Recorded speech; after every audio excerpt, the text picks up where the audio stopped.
itu bisa langsung mendapatkan material ya. Siap Pak, semua sudah di accept masuk ya Pak? Saya oke, Ustaz. Thank you.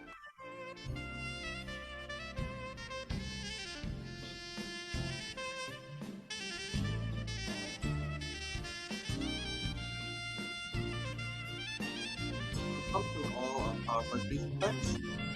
Please kindly wait until we're starting our event at 9 a.m. Thank you very much.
Thank you very much for all participants who have joined us this morning. Our event will start shortly. Please kindly wait until the ICOBIRD 2020 starting at 9 a.m. Thank you very much.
Ladies and gentlemen, our program will very soon begin, and I hope that everybody would make yourself comfortable at your home, and please kindly wait until our event starting at 9 a.m.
We now shall begin the International Conference on Business International Relations and Diplomacy 2020. I kindly ask the committee to turn down the music because our event will begin shortly. Thank you very much. We are going live in YouTube in 3, 2, 1. Hello, a very good morning, distinguished guests, ladies and gentlemen. Welcome to the opening session of the 9th International Conference on Business, International Relations, and Diplomacy 2020. My name is Willy Dwirayuda, Associate Member with CBDS and Initiator of Foreign Policy Community of Indonesia, Chapter BINUS University. Today, I will serve you as the MC for the opening session of this international conference. Distinguished guests, ladies and gentlemen, ICOBIRD is an annual international conference held and organized by the Department of International Relations of BINUS University in collaboration with the Indonesian Association for International Relations. Moreover, this prestigious conference is also part of BINUS Joint International Conference Program, which has held various international conferences such as the International Conference on Biospheric Harmony, or ICOBIRD, in June 2020, and the International Conference on Information Management and Technology, or ICIMTech, in August 2020. Distinguished guests, ladies and gentlemen, for 8 consecutive years, ICOBIRD has successfully provided a platform which allowed academicians, students, and researchers from all around the globe to share their research output. Normally, ICOBIRD is held physically in our Grand Auditorium at BINUS University, Jakarta. However, the unprecedented time of COVID-19 has prevented us to do so. Nevertheless, through the gift of technology, we are able to bring ICOBIRD 2020 to the comfort of your homes without reducing the essence of this incredible conference. Aside from the travel and communication disruption caused by COVID-19 pandemic, we acknowledge how the pandemic has caused great loss and damage to the world we are living in. For those who suffer such a loss from COVID-19, we are conveying our prayers in hope that the pandemic will soon over and the world will heal in no time. On that note, distinguished guests, ladies and gentlemen, academicians and researchers play a key role to find understanding and a way forward from the unfortunate pandemic. Therefore, the ICOBIRD 2020 will highlight issues under the theme of business, international relations, and diplomacy during COVID-19 pandemic, challenges, responses, and consequences. We hope all presenters and participants will have a fruitful and enlightening discussion throughout this 2 days international conference. On that note, I kindly ask all participants to give ourselves a round of applause by clicking the reaction buttons on your screen.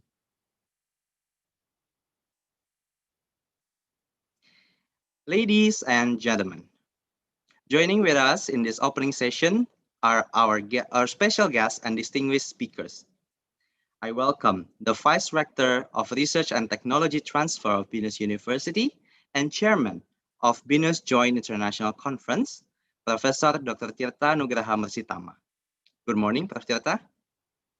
We are also glad to welcome the Head of International Relations Department of BINUS University, Dr. Rangga Aditya Elias.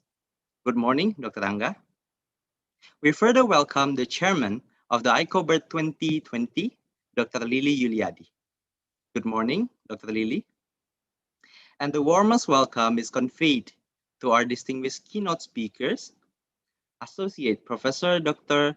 Istiak Hossain from International Islamic University Malaysia, Associate Professor Dr. Kim Hyun Jong from Yonsei University of South Korea, Professor Dr. Mark Beeson from University of Western Australia. Please give a round of applause to our special guests and distinguished speakers. We are also extending a warm welcome to our guests and participants from the Rector of BINUS University, Professor Dr. Haryanto Prabowo, and the Dean of Faculty of Humanities, Ibu Elisa Carolina Marion, who unfortunately are not able to join this conference today. Before we move further in this opening session of ICOBIRD 2020, please allow me to enlighten you on several things. First of all, there will be an evaluation survey during this opening session.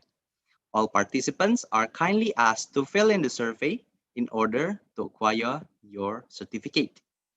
Moreover, I'm very excited to announce that this conference will feature the first ever Best Thesis Award for students of International Relations Department of BINUS University, class of 2020. Therefore, I kindly ask all participants to stay until the very end of this opening session.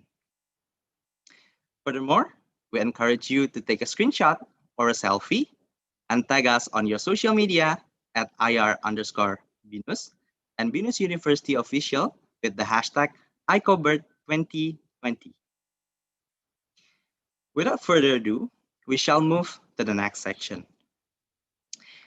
We kindly ask all participants to sit properly to honor the national anthem of Indonesia, Indonesia Raya, and hymn of BINUS University.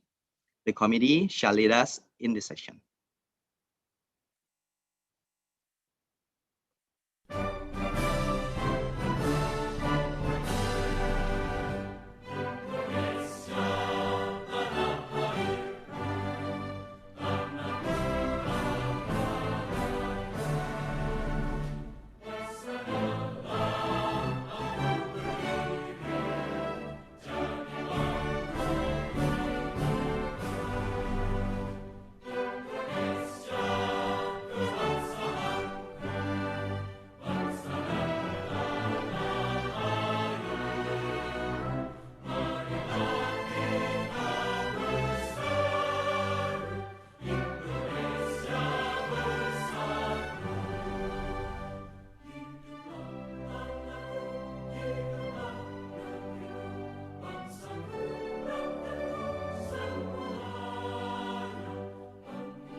Thank you very much, Mr. Jamie Michael, for leading us in this session.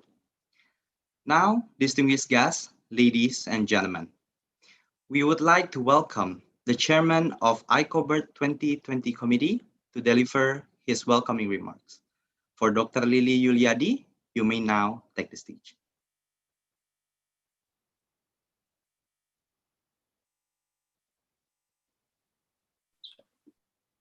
Assalamualaikum warahmatullahi wabarakatuh, and very good morning, everyone. Hello, everyone. Okay. First of all, my colleague, Professor Tirta, Vice Rector for Research and Technology Transfer of BINUS University. Yes. The head department, Dr. Rangga Aditya, distinguished guests, keynote speakers, presenters. First of all, let us thank Allah Subhanahu wa Ta'ala, who has given us mercy and blessing that enable us to participate in this opening sessions as well as keynote session of ICOBIRD 2020. Indeed, this is special sessions because during 9 years, it's only the first time that we conduct this international conference through online webinar. Ladies and gentlemen, indeed, it is very much timely for us to have this ICOBIRD with the new theme. That is how, for example, this COVID-19 pandemic affect our dynamics of state, market, as well as international politics. And as such, this moment, the 9th ICOBIRD 2020 will bring these themes. And alhamdulillah, the committee right now successfully brought in the professionals, scholars like Professor Mark Bisund, Professor Istihak Susain, and Associate Professor Kim Hwang Jung from different countries who experience the same phenomenon that is pandemic, who can share with us on how the state, market, as well as politics, for example, respond to this pandemic. Indeed, therefore, we're thankful for this. And for information, though we would like to have a very a small skill of ICOBIRD, because basically this ICOBIRD is a platform from our department, for example, to provide our scholars to share the views, to exchange the research finding between the scholars in international relations discipline. We receive basically 53 papers from different countries, of course with centered BINUS. We received from Korea, from Malaysia, as well as from Australia. But finally, the committee decided to receive only 35, to accept the 35 papers that finally will be published in 3 targeted international journals. First, of course, we have international journals called Intellectual Discourse, which is published in International Islamic University. And luckily, we have now the editor-in-chief, Professor Istihak. Thank you very much, Professor Istihak, for joining us. The second, we have also the institutions and economists from University of Malaya. And the third, we have been trusted to be a guest editor for the Chinese Political Economy and Strategic Relations international journals based in Taiwan. And therefore, we agreed that we collaborate with them and publish all the accepted and presented paper during this conference. And therefore, finally, I would like to thank to all organizers, committees, all reviewers who basically came from part of the world. We invited from Pakistan, from Lima, Peru, South Africa, as well as Australia, that can read together all the manuscripts came in, and we finally accept. And hopefully we can update and enrich the data on this, and we can publish it in these 3 targeted journals. And last but not least, I would like also to thank to the Office of Vice Rector, Research and Technology Transfer for their kind support and collaborations to all parties who supported this, especially my colleagues from the Department of International Relations and my students as well, who works days and nights to make this conference success. And with that, I think, thank you very much. Hopefully we can enjoy this two-day conference. But I just would like to remember to all presenters and authors that we have significant moment as session tomorrow that is called Meet the Editor. We will have Professor Istihak as well as the guest editor for the Chinese Political Economy journals. So therefore, don't miss this opportunity. Come tomorrow morning at 9 a.m. With that, I think, again, we apologize for any weaknesses, and hopefully in next future, we can complement and do the best and even the better from this. Thank you very much. Assalamualaikum warahmatullahi wabarakatuh, and good morning. Waalaikumsalam warahmatullahi wabarakatuh. Thank you very much, Dr. Lily, for your remark. All participants may give round of applause for Dr. Lily Yuryadi.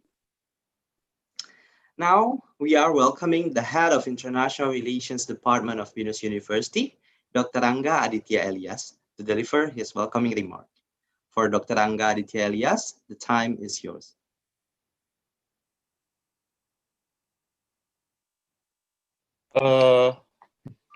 Vice Rector of Research and Technology Transfers, Prof. Tirta Nugraha Mursitama, distinguished keynote speakers, Professor Dr. Istihak Hussein, Professor Dr. Kim Hyung Jong, and Professor Mark Besant. Colleague, presenter, and all participants, good morning. Assalamualaikum warahmatullahi wabarakatuh. After a long process of conference preparation, paper review, I am delighted to finally meet with you all virtually here at the 9th International Conference of Business, International Relations, and Diplomacy, or ICOBIRD. At this very moment, on behalf of the International Relations Department, I would like to extend a very warm welcome to all of you.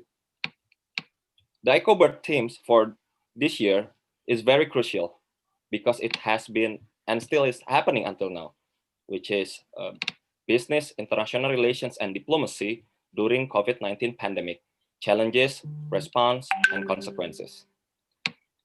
COVID-19 pandemic has been an extensive shockwave to the world.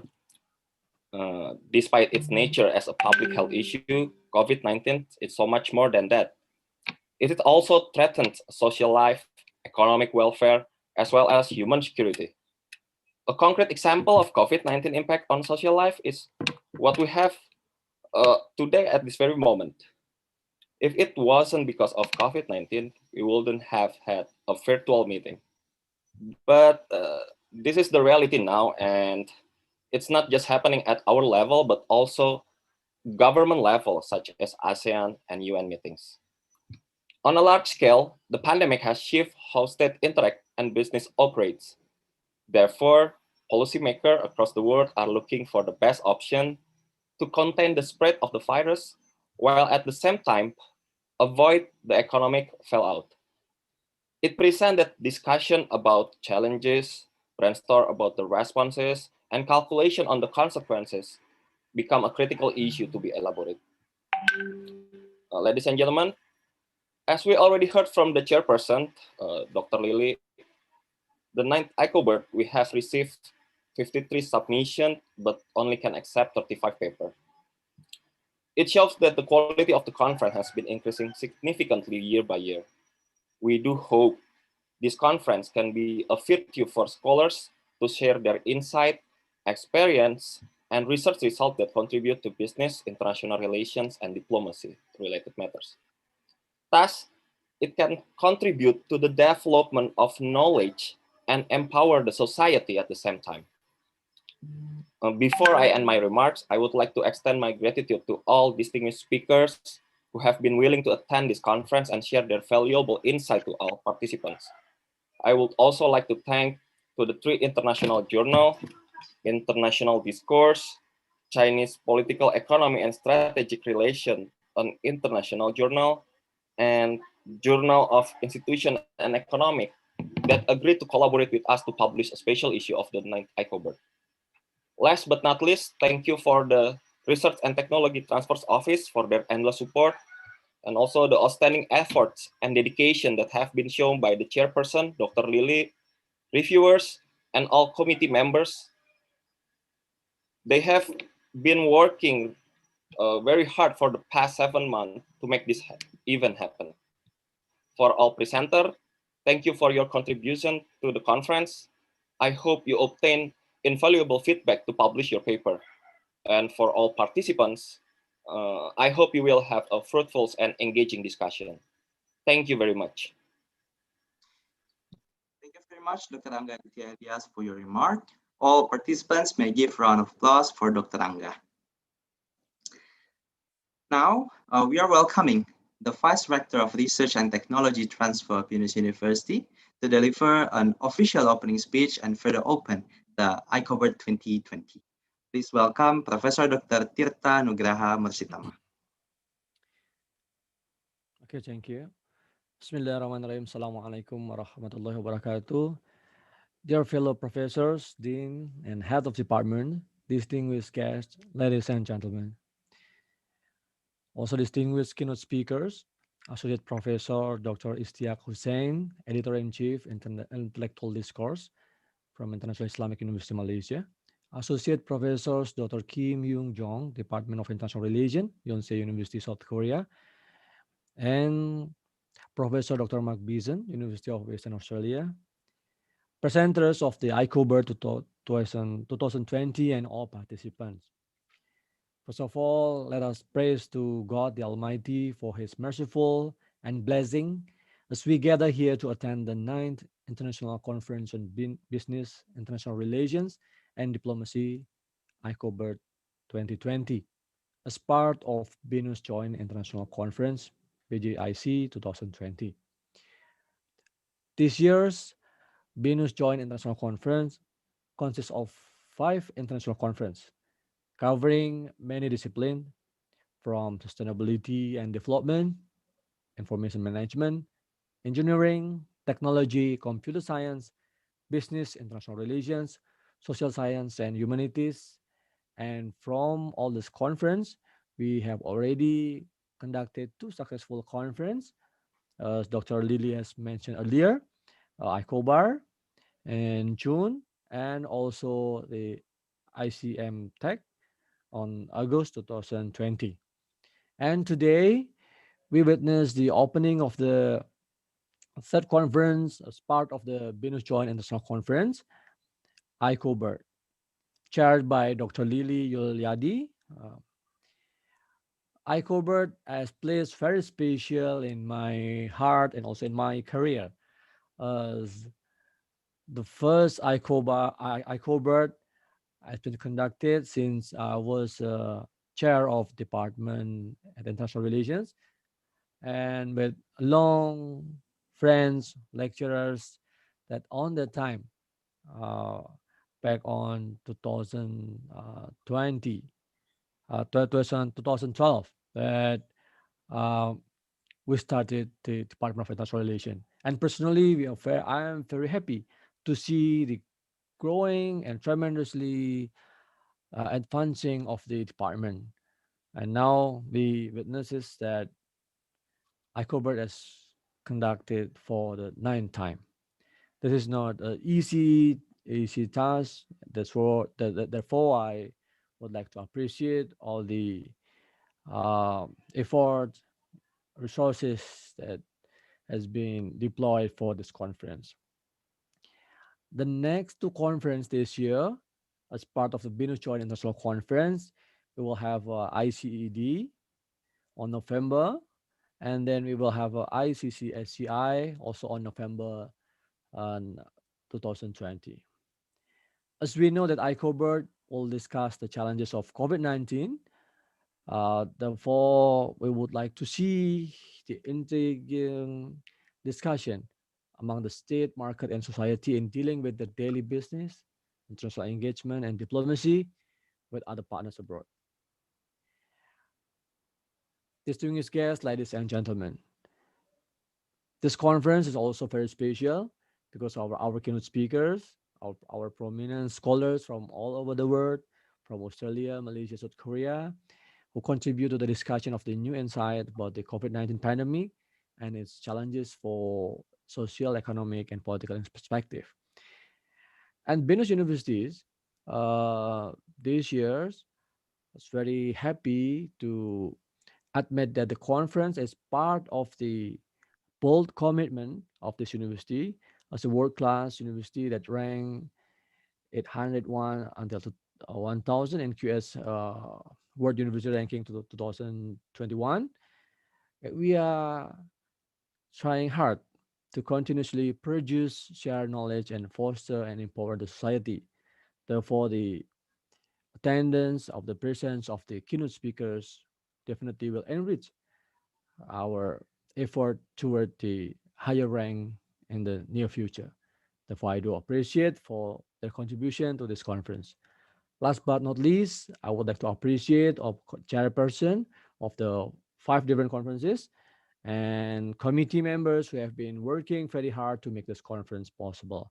I would like to thank presenters, participants, our reviewers, and publisher of the papers presented in this conference.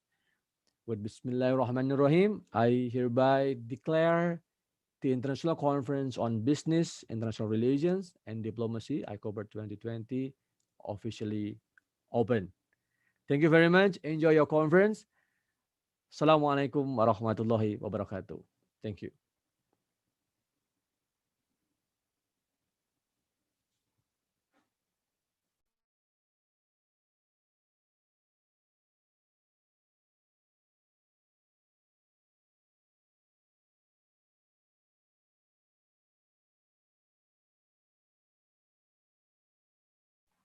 So I give the floor to the Willie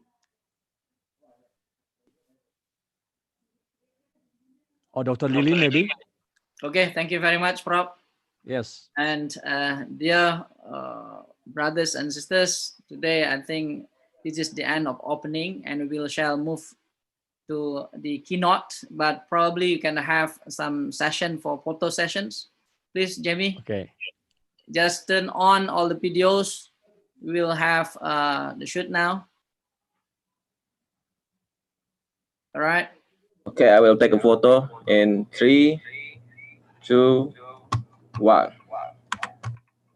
Another pages, because we have registered now is 538 Wow. participants. Woo. All right, please, probably next page. Yes. Okay, for the first page, 3, 2, 1. Okay. Second page.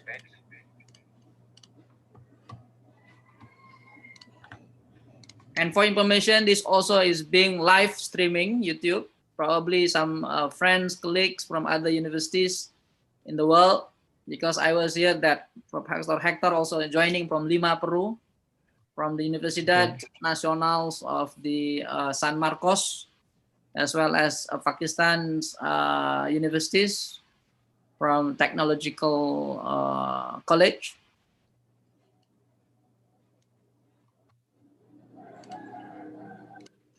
Okay, done the photo sessions. Please wait, sir. 5 more pages. How many pages? 5 more, please wait. Don't forget for our students as well. Today we will announce the thesis, the best thesis award. So the department has selected 15 theses, and now we will announce the best 3 of the thesis in the department. Okay, all good, Pak Lili. All right, okay. Thank you very much then. Without further ado, I would like to again welcome our 3 keynote speakers. And as we have noticed in rundown schedule, that the first speakers that will be from the International Islamic University, Associate Professor Dr. Istihaq Hussein will talk about the management of COVID, of course, the ugly and the good. Probably the moderator, which will be moderated by Dr. Faisal Karim, will further explain the themes of Professor Istihaq's paper.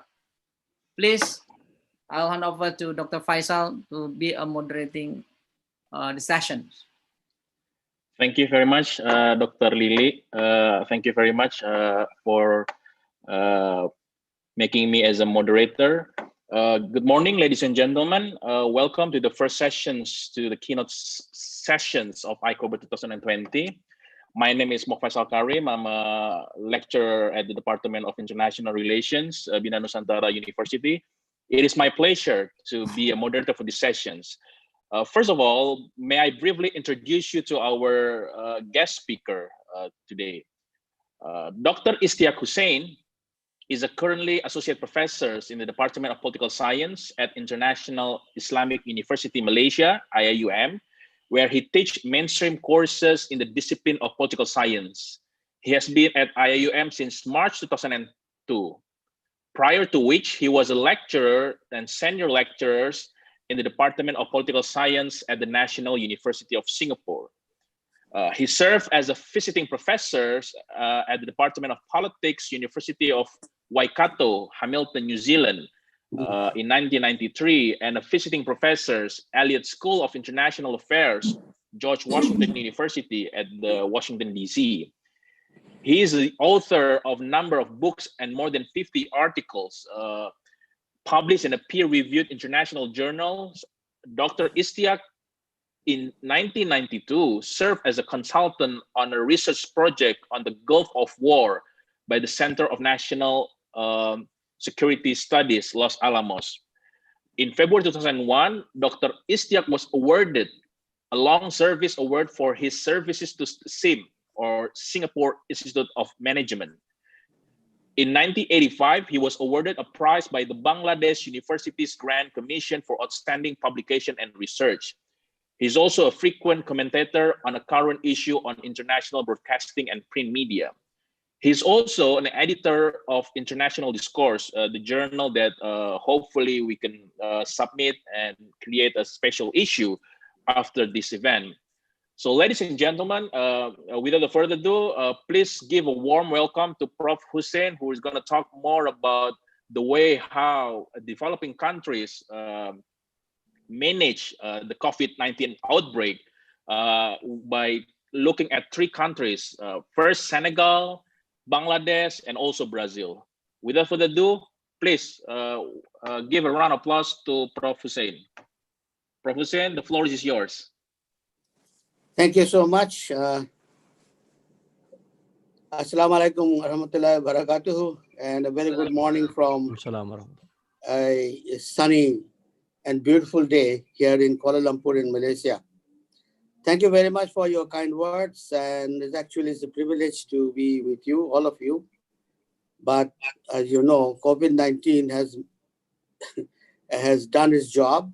We have to meet virtually, not really physically.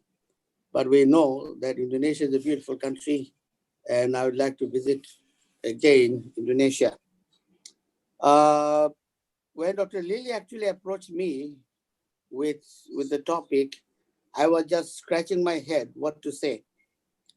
But then I thought about it, and I thought that maybe I can use a movie title, The Good, the Bad, and the Ugly, and change it a little bit, the good, the muddled, and the ugly, and apply it on managing the COVID-19 in the developing world. But I must also admit that it's still in the process of, I'm still in the process of collecting data and writing it, so it's not yet complete. So please pardon my inadequacies. Can I have the next slide, please? Thank you. I don't have to repeat myself here because everybody knows that how COVID-19 pandemic has actually destroyed the existing social, economic, and political order, if I may add, in the world. And it's really amazing that how a virus can do such damage to the system of every kind. And that is really surprising. And I never thought that I would see that in my lifetime. and I'm quite sure that this is shared by all of you. And every single day when I check, I try to update myself by checking at the resource center of the Johns Hopkins University, coronavirus various resource center. And every single day, the death rate and the infection rate goes up. And if we look at the latest one, it's nearly 955,000 people have actually died because of coronavirus in the world. But at the same time, we should not miss the point that about 20 million have also have recovered. So about 30 million have been infected, but 20 million have actually recovered from this disease, dreaded disease, and the fight continues. Fight continues. Can I have the next slide, please? Thank you. As I was saying that one of the things that I noticed, and I'm sure that many of you would agree with me, that if you look at the responses of the politicians to deal with this disease, and I'm sure they will agree that it's actually nothing less than, how to put it, we are so dissatisfied. Personally, I am very dissatisfied.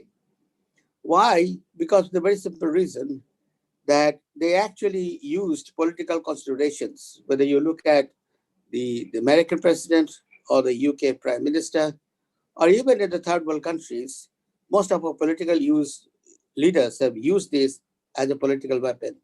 And that was not to be expected because it's a disease which affects each and every one of us on this earth. In other words, the human survival is actually under threat. It's not really a big word, it's the reality. It is the reality. But when I look at the WHO efforts to create a consortium of countries trying to produce vaccine, it's very heartbreaking to see that two of the leading powers, two of the leading scientific and economic powers actually not a part of it. And that really is very, very sad. And at the same time, when this COVAX, the WHO needs $2 billion, which is nothing in terms of the money that we are spending on arms procurement and others, only a paltry 500 million, or a little bit more than $500 million have been, have been subscribed so far. And that is really is very sad. So here, I'm not here to just to criticize, but also to make the point. The time has come when we have to be really buckle up and try to deal with this. Otherwise, this virus, small virus, is going to destroy us. Thank you. Can I have the, yeah, okay. I'm mentioning this because I'm sure that you know the timeline, how it went.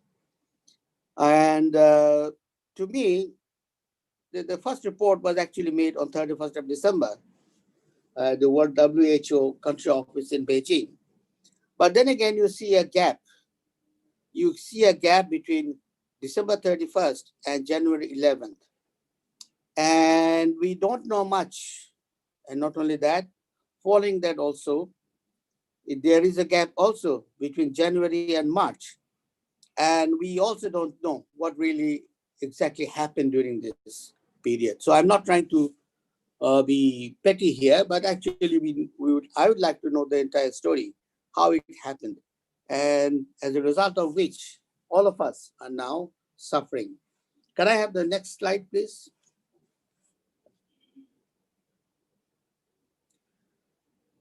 And it is very clear that, in the US, for example, the number of deaths have crossed 200,000. I mean, to me, that is really staggering. I fail to understand how a country like the United States, where I lived for a while, worked for a while, I don't understand how it can happen. And I'm sure that American citizens will also agree with me that it's really bewildering to know that how this can happen in a country which is so advanced, scientifically or otherwise. And if you look at the list, US is followed by India, Brazil, Russia, Colombia, Peru, Mexico, South Africa, Argentina, Spain, France, Chile, Iran, the UK, Bangladesh, Saudi Arabia, Iraq, Pakistan, Turkey, Italy, Philippines, Germany, China, etc. Now, there is also, we know, we have, and I'm sure this will be the theme in the entire conference, how COVID-19 has destroyed the economies, politics, health system, and the societies of the world. Can I have the next? Thank you. Okay. And again, I don't have to go in detail. I'm sure this will come up again and again. This is quite old. I got this statistics in March. And at that time, the World Bank actually had warned that actually 2% of the projected 6% growth rate in East and South and the Pacific region will be cut to 4%. And I'm quite sure that if I check it now, it will be much less than that. And what is really worrying is what Henry Kissinger said in an article in Wall Street Journal on April 3rd, that coronavirus pandemic will forever change the world order. And we can see that happening. Unfortunately, we have a president in the White House right now who doesn't believe in multilateralism, who believes in intense nationalism, and as a result of which, the entire world order has changed. I think I appeal to all of you to go through the latest issue of Foreign Policy, of Foreign Affairs magazine, and there's an article by Ernest Huss and others, and you just go through it and you will see that how they're projecting what will happen if this president is re-elected once again and what he has done to the entire international system. And that is actually is a valid criticism of the current world order. And this is what Henry Kissinger was warning about.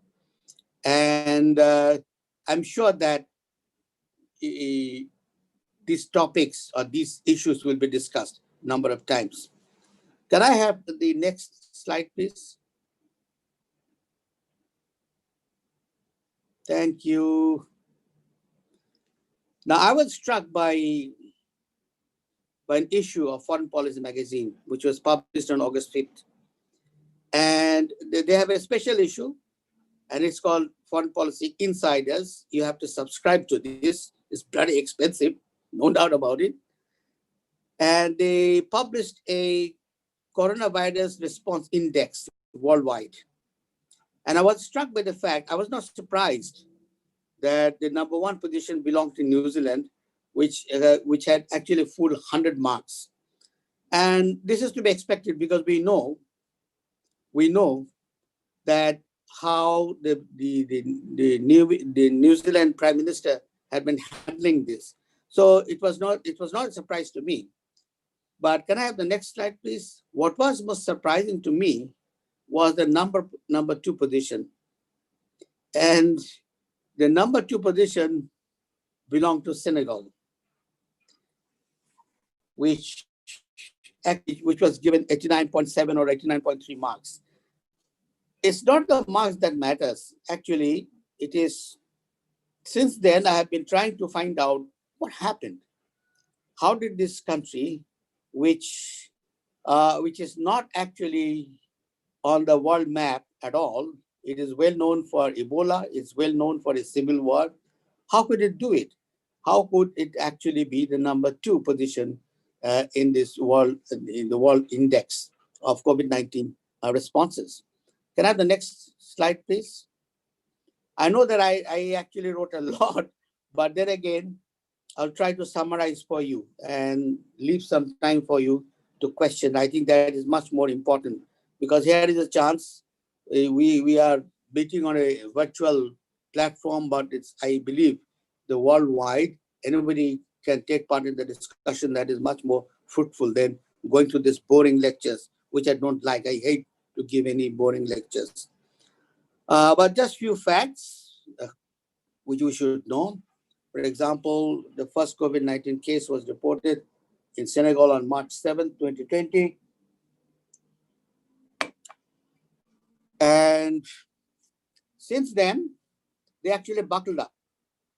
And one of the things that I think contributed to Senegal's good handling of the issue of this crisis was its experience with Ebola.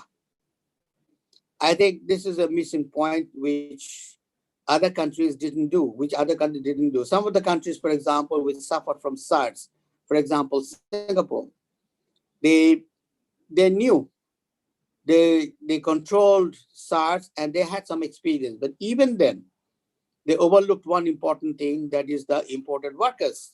And as a result of which, it's still suffering. Countries like Malaysia also benefited from its handling of SARS. So I think that's very important for us to remember that they already had a system whereby they could respond very, very quickly. Can I have the next slide, please? Because there's no point going through line by line.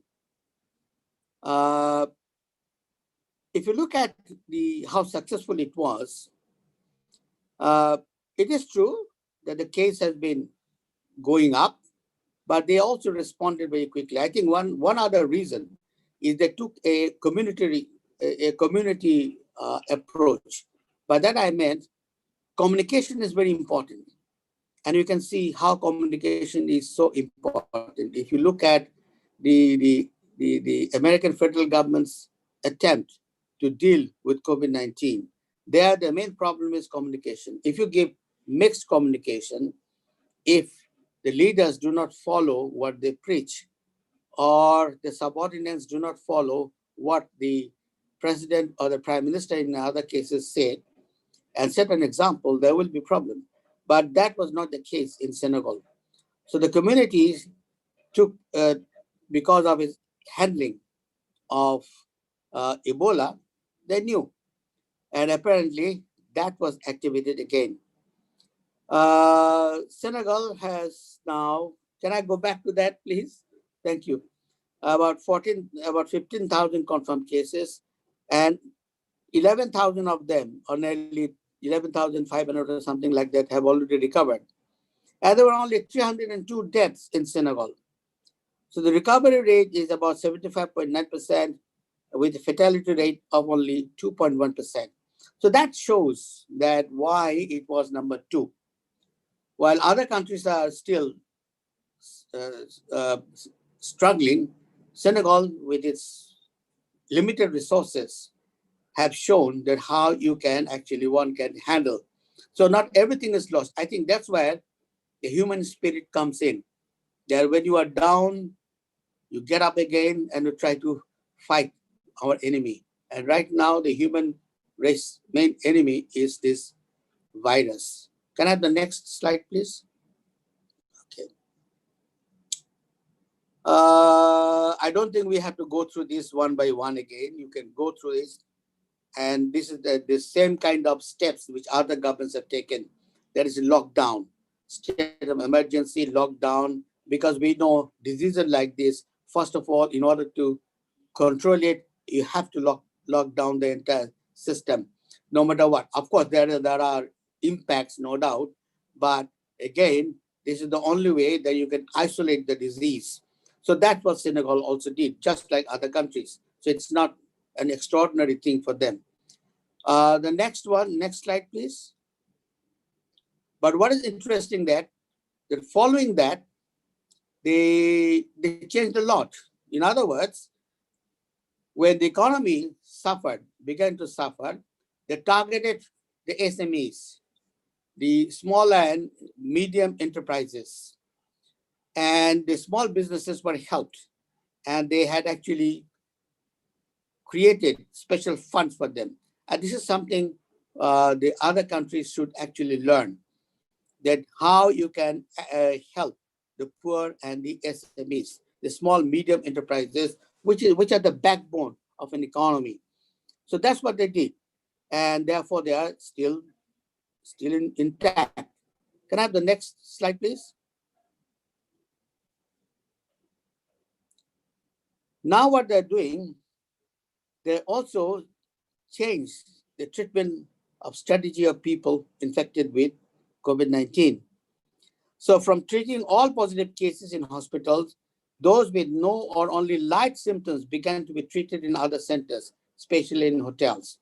But then again, the Australian experience, especially in Victoria, also shows that if you put them in hotels, you better the security must be of utmost importance. And I think the Senegalese did not face this trouble at all. The Australians did. But it is not suitable for each and every country. So this is something that which other countries can also think about. Can I have the next slide, please?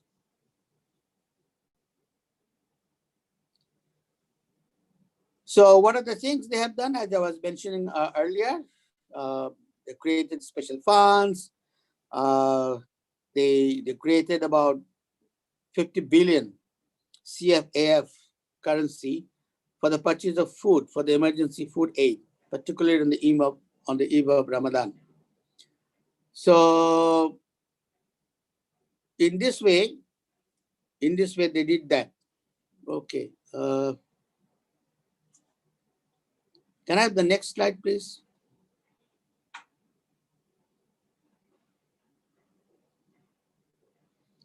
All right. As I was saying that I'm still working on it, so it's not yet complete. So hopefully in the next few months, I'll try to get more information and get a paper out. Can I switch to Bangladesh, please?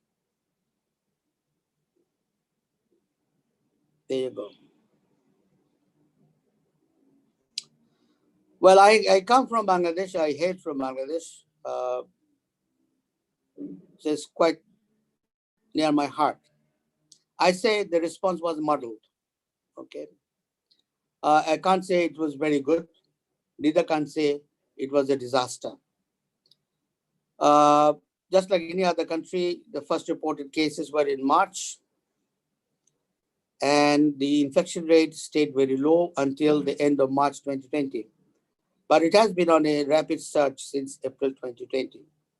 But I'd like to bring your attention to Johns Hopkins University Coronavirus Center's statistics. As of September 21st, it says that about 350,000 COVID-19 cases have been reported in this country, while only 4,949 deaths have been reported. So the death rate is actually very low. But having said that, I must also say that the media in the country and elsewhere actually reporting the death rate is quite high. So I don't know. It's very difficult to find out exactly what is going on. Number of things have to be pointed out. Why I say it's muddled, because I think it is, I mean, if you look at the map, it's quite close to China. Plus, it has good trading and trading relationship with China. There's a lot of businessmen and people coming and going forth to China and Bangladesh. We have direct air links also with different cities in China. Bangladesh also has a large migrant population living in other countries, in Malaysia, for example, and also in Italy, in Singapore as well. But they did not take the Ministry of Health and Family Welfare really was not very serious about it, and they did not take appropriate steps to check the entry of people coming from these areas, from Bangladeshis coming from Italy and other countries. So that, I think that was a lapse on the part of the government. Can I have the next slide, please?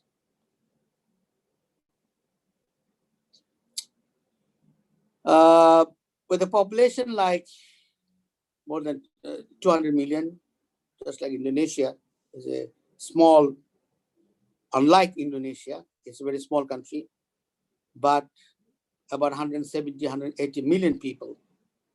And it's one of the most densely populated countries. So even if the country wants to lock down, it really can't. It's very difficult. It's very difficult. And this is something that which I want all of you to understand. Whatever is happening in the country, it has to be put into proper context. It has to be proper context. you will notice that the government of Bangladesh did not use the word lockdown when it really used lockdown. It declared holiday. Now, if you declare holiday, holiday is holy. Holiday is holiday, chutti. So people were more holiday mood. They were not serious. They all went back to, hundreds and millions of people went back to the villages. And as a result, the whole thing spread from urban areas to rural areas. So we have a problem in the country regarding this. Can I have the next slide, please? Like other countries, the schools and colleges and the universities have been closed down. I just heard that they will be reopening very soon, possibly either this month or next month, slowly. All religious functions, rallies, social and cultural gatherings were banned. But then again, as I said earlier, if you have 200 million people, if somebody dies, some leaders die, then you really can't control it. And there have been a number of cases like this, and the state was unable to stop it. So can I have the next slide, please? Public transportation was also stopped for a while, but it is back again. Initially, everything was shut down, private offices, public offices, shopping malls, etc. But they are up again, especially during the Eid festivals, they are open again. Can I have the next slide, please? Now I'm trying to give you some sense. It's not that research has not been done on the country. There have been. I think there's something missing here anyway. So most of this, actually, the statistic that which I'm trying to share with you right now is actually from this article which I found in a journal. How come the journal's name is not there anyway? It doesn't matter. It's a recently published article. And this will help you as to why I say it's muddled. Now, if you look at the testing service is very poor. For a long time, testing was only conducted at the Institute of Epidemiology, Disease Control and Research at the capital, Dhaka. Although patients with symptoms were reported all over the country. So they have to come. The testing, the blood had to be collected and sent to the center for testing. So there was a problem. So testing and tracing is important. In Senegal's case, they learned from Ebola and they did the tracing and testing. But the country like Bangladesh, which lacks proper health facilities, it was not there. And I think they're still trying to develop it, but still it's not sufficient. Can I have the next slide, please? Oh, there. Anyway, 77 labs are now conducting tests for COVID-19, and most of them are in Dhaka. That's the capital city. If you look at the current test rate, it's very low. It's very low, about 5,593 out of 100,000 population. Very low indeed. So what the government is trying is to improve the testing services. And one of the ways to do the testing service is to get the private sector involved. And it did. But unfortunately, in a country like Bangladesh, it also did not solve the problem. In fact, it created more problems because some unscrupulous private hospitals made millions of dollars out of giving false certifications for COVID-19 free certificates. So you have a corruption, you have all kinds of things coming in. So that's why I said the response, even if the government wants to have a good response, one has to understand the context. And therefore I say it's a very muddled response. Can I have the next, please?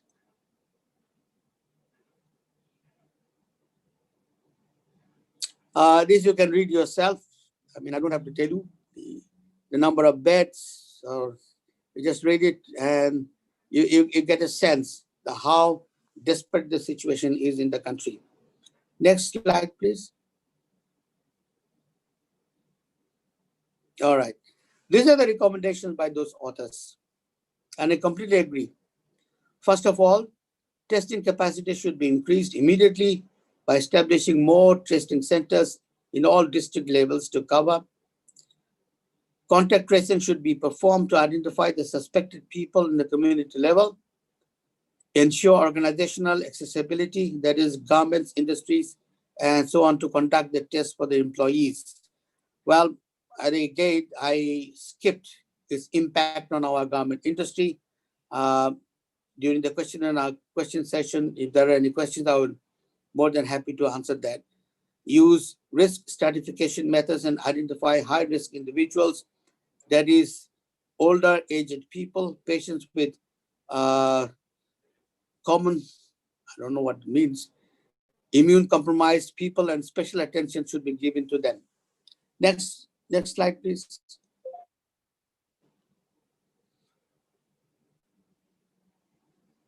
Containment measures, including lockdown, should be applied strictly based on specific risk zone. And again, as I told you, the government is quite reluctant to use the term lockdown. They use the term holiday. Now, holiday is holiday. That's not lockdown. And I think there's a problem in communication. Number 6, health facilities and other capacity should be increased with establishing more isolation centers, and also by providing care in all tertiary level public and private hospitals of the country. Now, one good thing that the country has done is to open the private sector in the hospitals. But then again, it has created problems also. And then again, what else can you do? More healthcare personnel should be recruited to tackle the upcoming situation. Number 8, ensure all preventive measures in all settings. Number 9, use advanced technology, that is developing mobile apps to provide information to the people regarding COVID-19, to inform about the location of suspected COVID-19 positive cases, to provide information when to conduct a test and when to seek medical treatment. Now, about point 9, I have seen that actually apps are now appearing slowly in the country, whereby the people can actually have easy information about the COVID-19 situation. Yes, next slide, please. Okay. So that's why, those are the reasons why I call it a model response. And are there any silver lining? Yes, there are silver lining. One of the things that I should mention is the pharmaceutical industry in Bangladesh is quite advanced.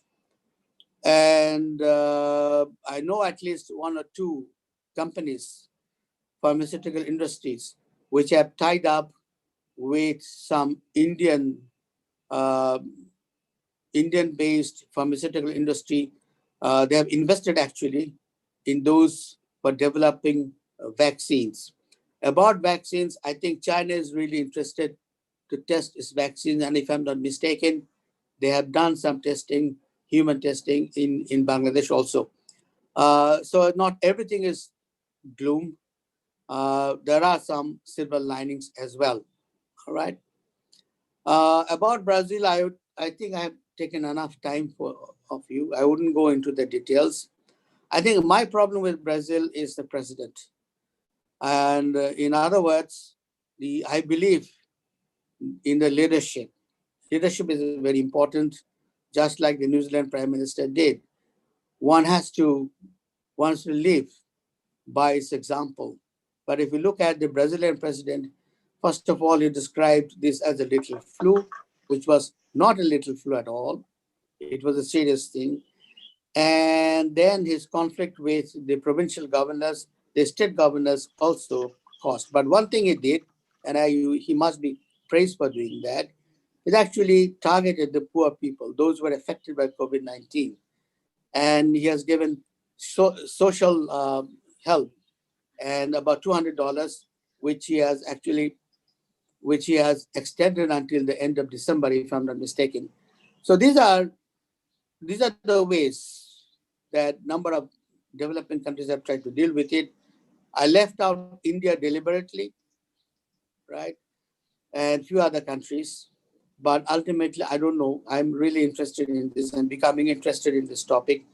So maybe more and more data and more research can help me in getting a more concrete papers to you. Thank you so much for giving me an opportunity to talk to you. And if you have any questions, please do ask me, but don't ask me any hard questions. Thank you, Dr. Hussein. Thank you. It's really interesting that what you've already presented basically also ring a bell to us. So basically, there is kind of a patterns in which developing countries try to mitigate the impact of COVID-19. For those participants of the ICOBIRD, if you want to ask a question to Dr. Hussein, please feel free to post your questions in the chat room so that I can pick it up, and then at the end of the sessions, we will have a Q&A, and I will ask the questions to Dr. Hussein.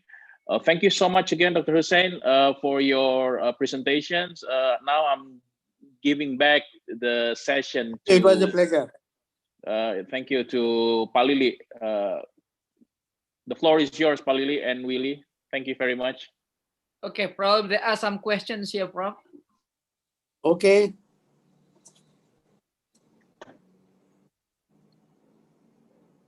Oh, so right now we're gonna have a Q&A.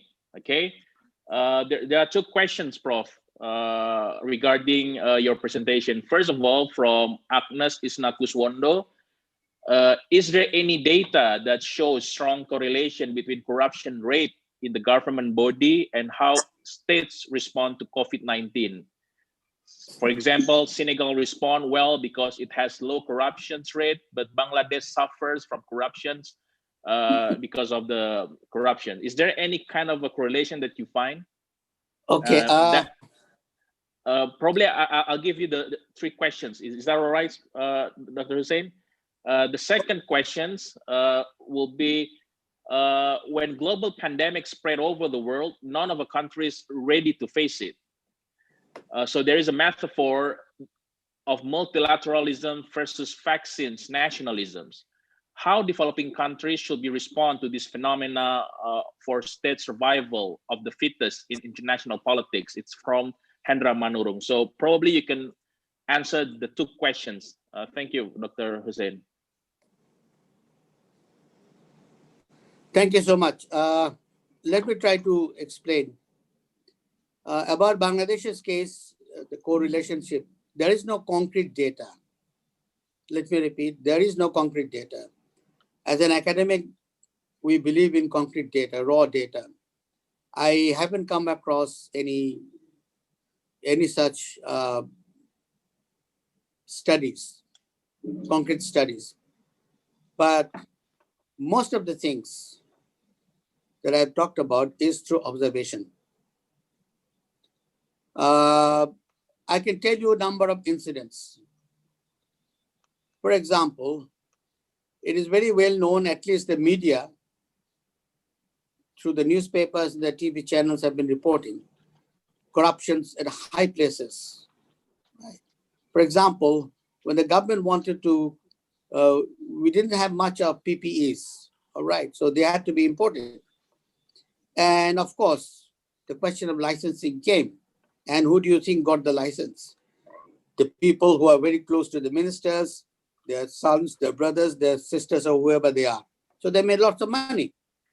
But that's why I said there are silver linings as well. The garment industry, which was hard hit, some of them started producing PPEs. And as a result of which they could solve this problem. Now there is no problem. I don't think there's any problem in PPEs in Bangladesh because our own garment industry has stepped in. This is one. Secondly, as I told you, it is a well-known case. A private hospital made millions of dollars by issuing false certifications of COVID-free certificates. And you know what? He was linked with the government party. So it is through these observations, that you can find out. In other words, corruption does have its impact. It slows down the effectiveness of the government, no doubt about it. It's a very well-known fact. But if you're talking about raw data, no, there's none, because I believe that studies have not yet been done. Proper studies have not yet been done, or may have been done. I have not discovered them yet. Second question, it's a pity that suffering from, it's not that we have not faced any pandemic before. We did. We did with Ebola, for example, SARS, for example. But of course, this was a much more serious. Initially, we didn't think it was serious, but now we know it is an extremely serious. So that it is not entirely true to say that we were not prepared.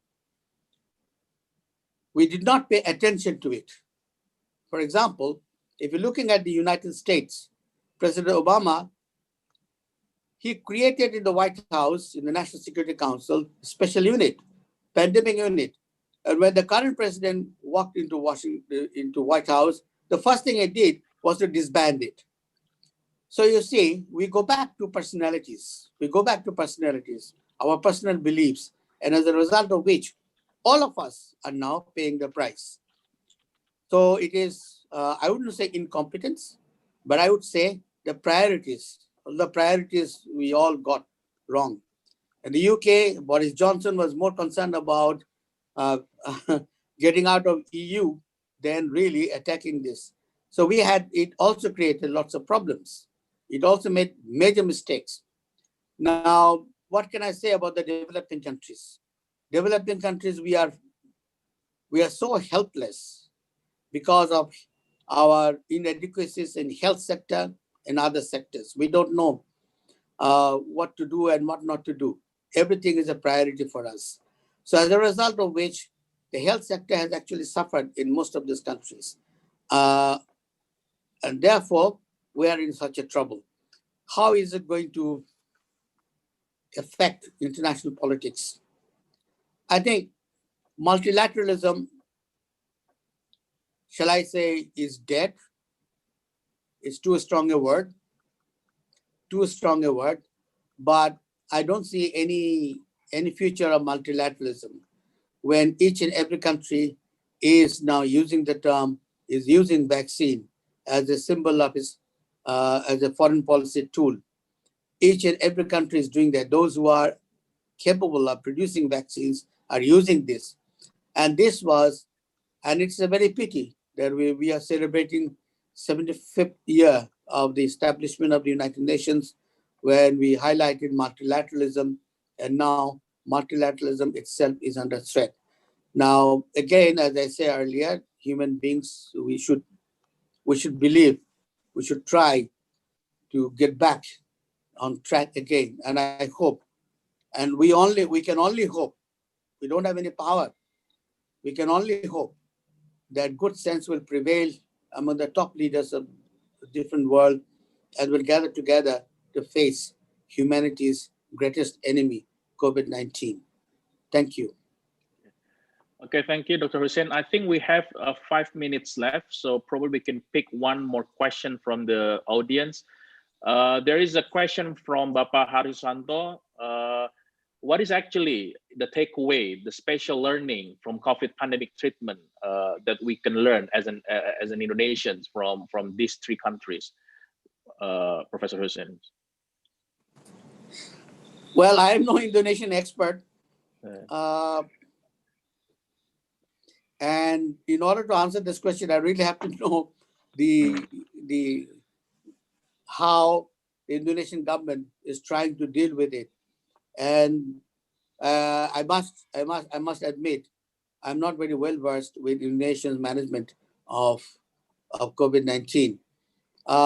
One thing that is very difficult, sometimes we face these kinds of questions. What do you recommend? It's not our job to recommend or what you can learn.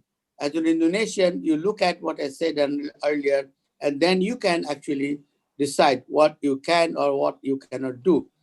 But personally, I believe that Indonesia, like any other country, right? In fact, I believe that Indonesia does have a bright future, no doubt about it. I keep telling my students, especially my Indonesian students, that people actually do recognize that Indonesia is a great power in Southeast Asia, no doubt about it. It has all the potentials to become one of the greatest economies of the world. In fact, it is slated to become one very soon. So what are the kind of things it can learn? I think from Senegal, it can learn very quickly that how communities can get involved and how the system can be set up to deal with it. As I said earlier, we really did not suffer like they did, like Ebola, for example. So they forced them to set up the infrastructures and the system. We didn't have such a system, so we are caught off guard. And even when SARS came in, the most affected country was in Southeast Asia was Singapore and Malaysia. So they learned. And if you look at their management, they learn from that. So maybe they can learn they can learn something from Singapore and Malaysia. Just to let you know that in spite of the differences of opinion between Malaysia and Singapore, in fact, Singapore and Malaysia have been working closely both with SARS as well as the current COVID-19. And they learn each other, and the flow of information between the two countries about this is actually very high. So maybe this is something which Indonesia can learn, trying to learn. I know it's a very big country, so you have it's very difficult. It's thousands of islands around you. But this is something that you can learn, sharing information with others. Thank you so much, Dr. Hussein. Thank you so much. Please give a round of applause to Dr. Hussein for his presentations.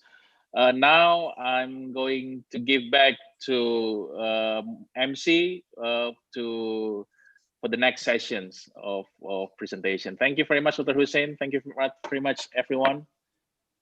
Thank you very much, Dr. Hussein, and thank you very much, Dr. Muhammad Faisal Karim.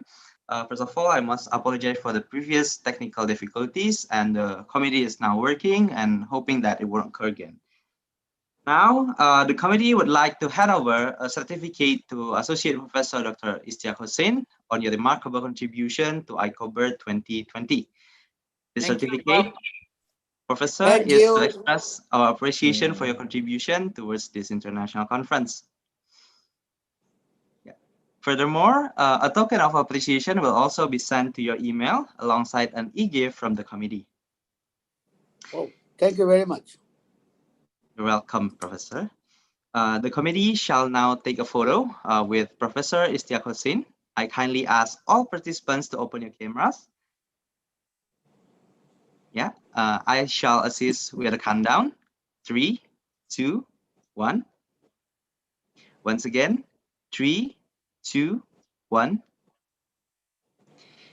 Thank you very much, and please give a round of applause for Professor Hussain. Ladies and gentlemen, we are now moving on to the second keynote speech.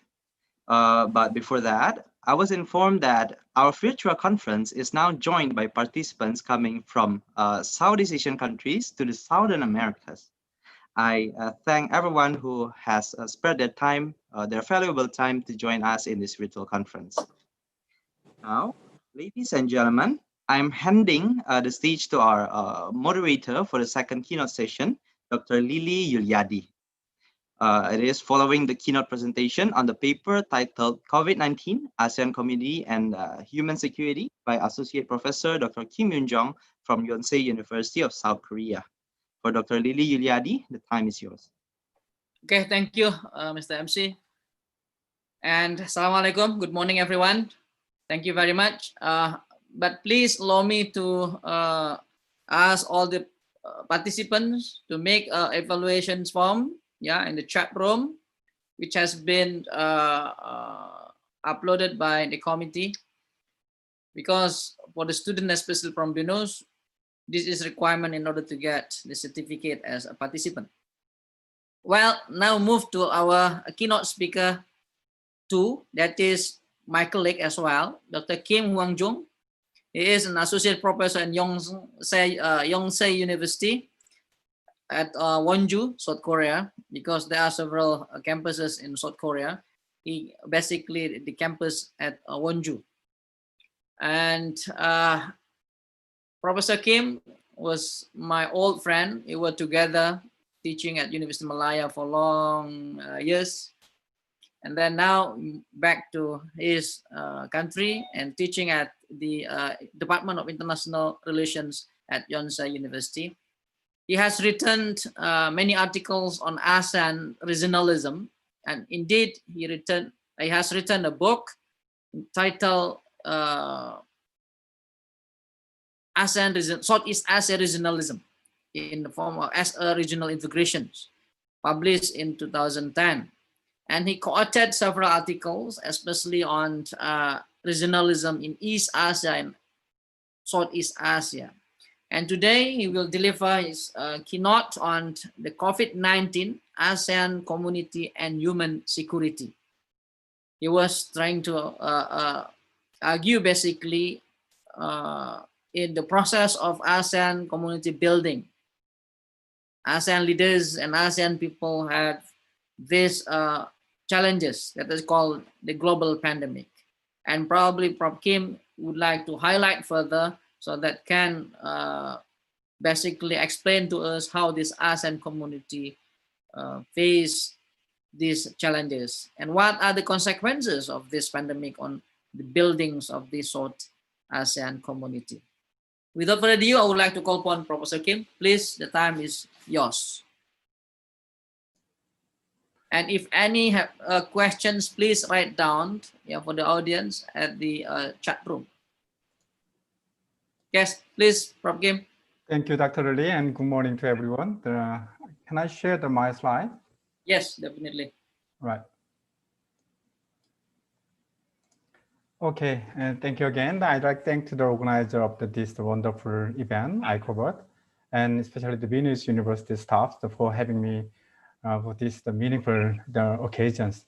It's my great honor again to share my opinion with you on the possible impacts on COVID-19 on the ASEAN community buildings, and with particular reference to human security. The point I want to share is that the COVID-19 pandemic poses great challenges, not only for the ASEAN's health and securities, but also for the establishment of the ASEAN community, which require the human security concept need to be incorporated into the process of the fighting the pandemic, and as well as the ASEAN community building process. I hope that today's our discussion to contribute to enhance solidarities amid the prolonged COVID-19 pandemics. Next slide, please. You can basically manage your slides. Oh. Yeah, because they allow you to share the screen. Oh, actually, I'm expecting someone helping me to. All right. Okay. So yeah. We can take over. Yeah, please. Okay. Thank you. Thank you for helping me this turning slide. Please turn to next slide, please. Right. As you know, that COVID-19 is probably the most devastating global health and economic crisis since World War II. Southeast Asia states are still suffering from the COVID-19, not only Southeast Asia, even South Korea as well. But no ASEAN member state has escaped the disruption from the pandemic. It seems that it's still very long way to go before we claim the victory of the virus.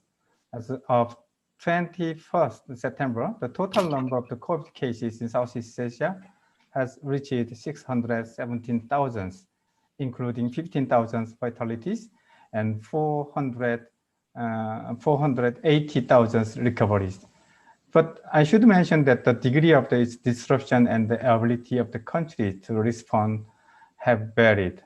Meanwhile, Indonesia and the Philippines are continuing to struggle against the virus.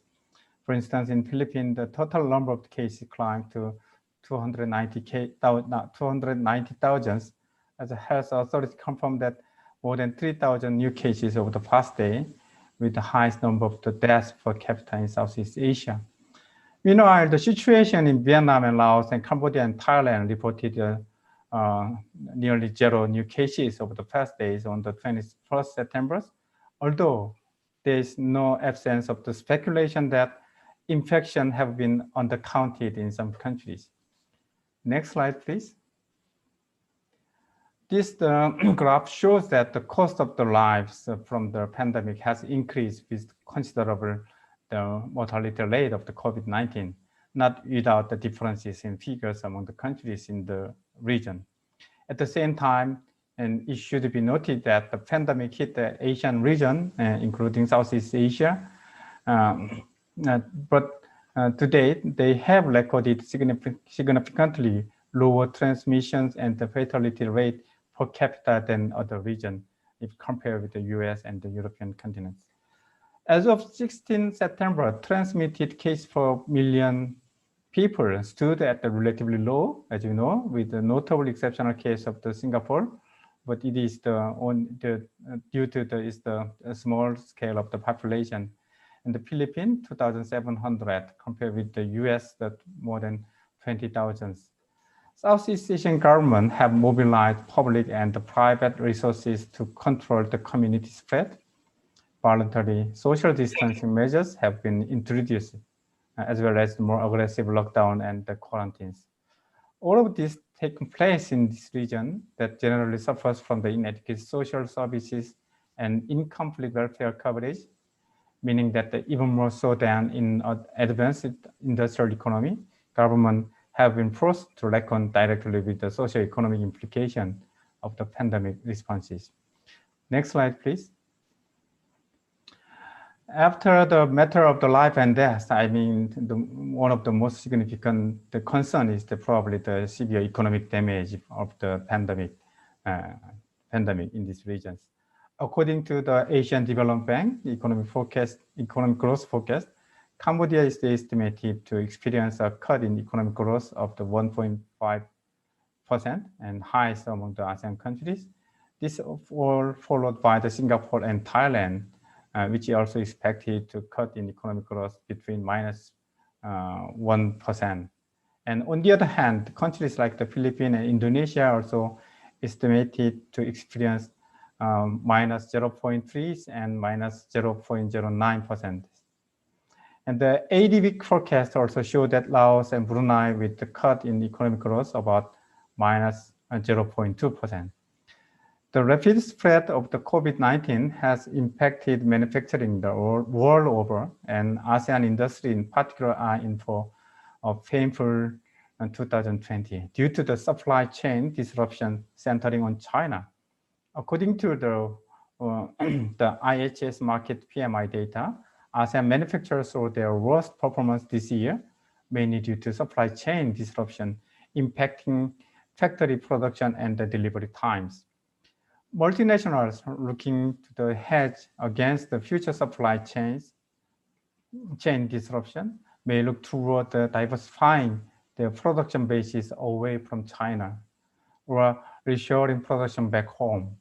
Based on the conventional wisdom, the ASEAN should respond to this expected shift in global trade by advocating for greater intra-ASEAN trade and investment, pushing ASEAN toward becoming the single market and increase its competitiveness, recognizing public health as a new dimension of the global trade, and guarding against any rise in global protectionism by defending the rule-based international trade.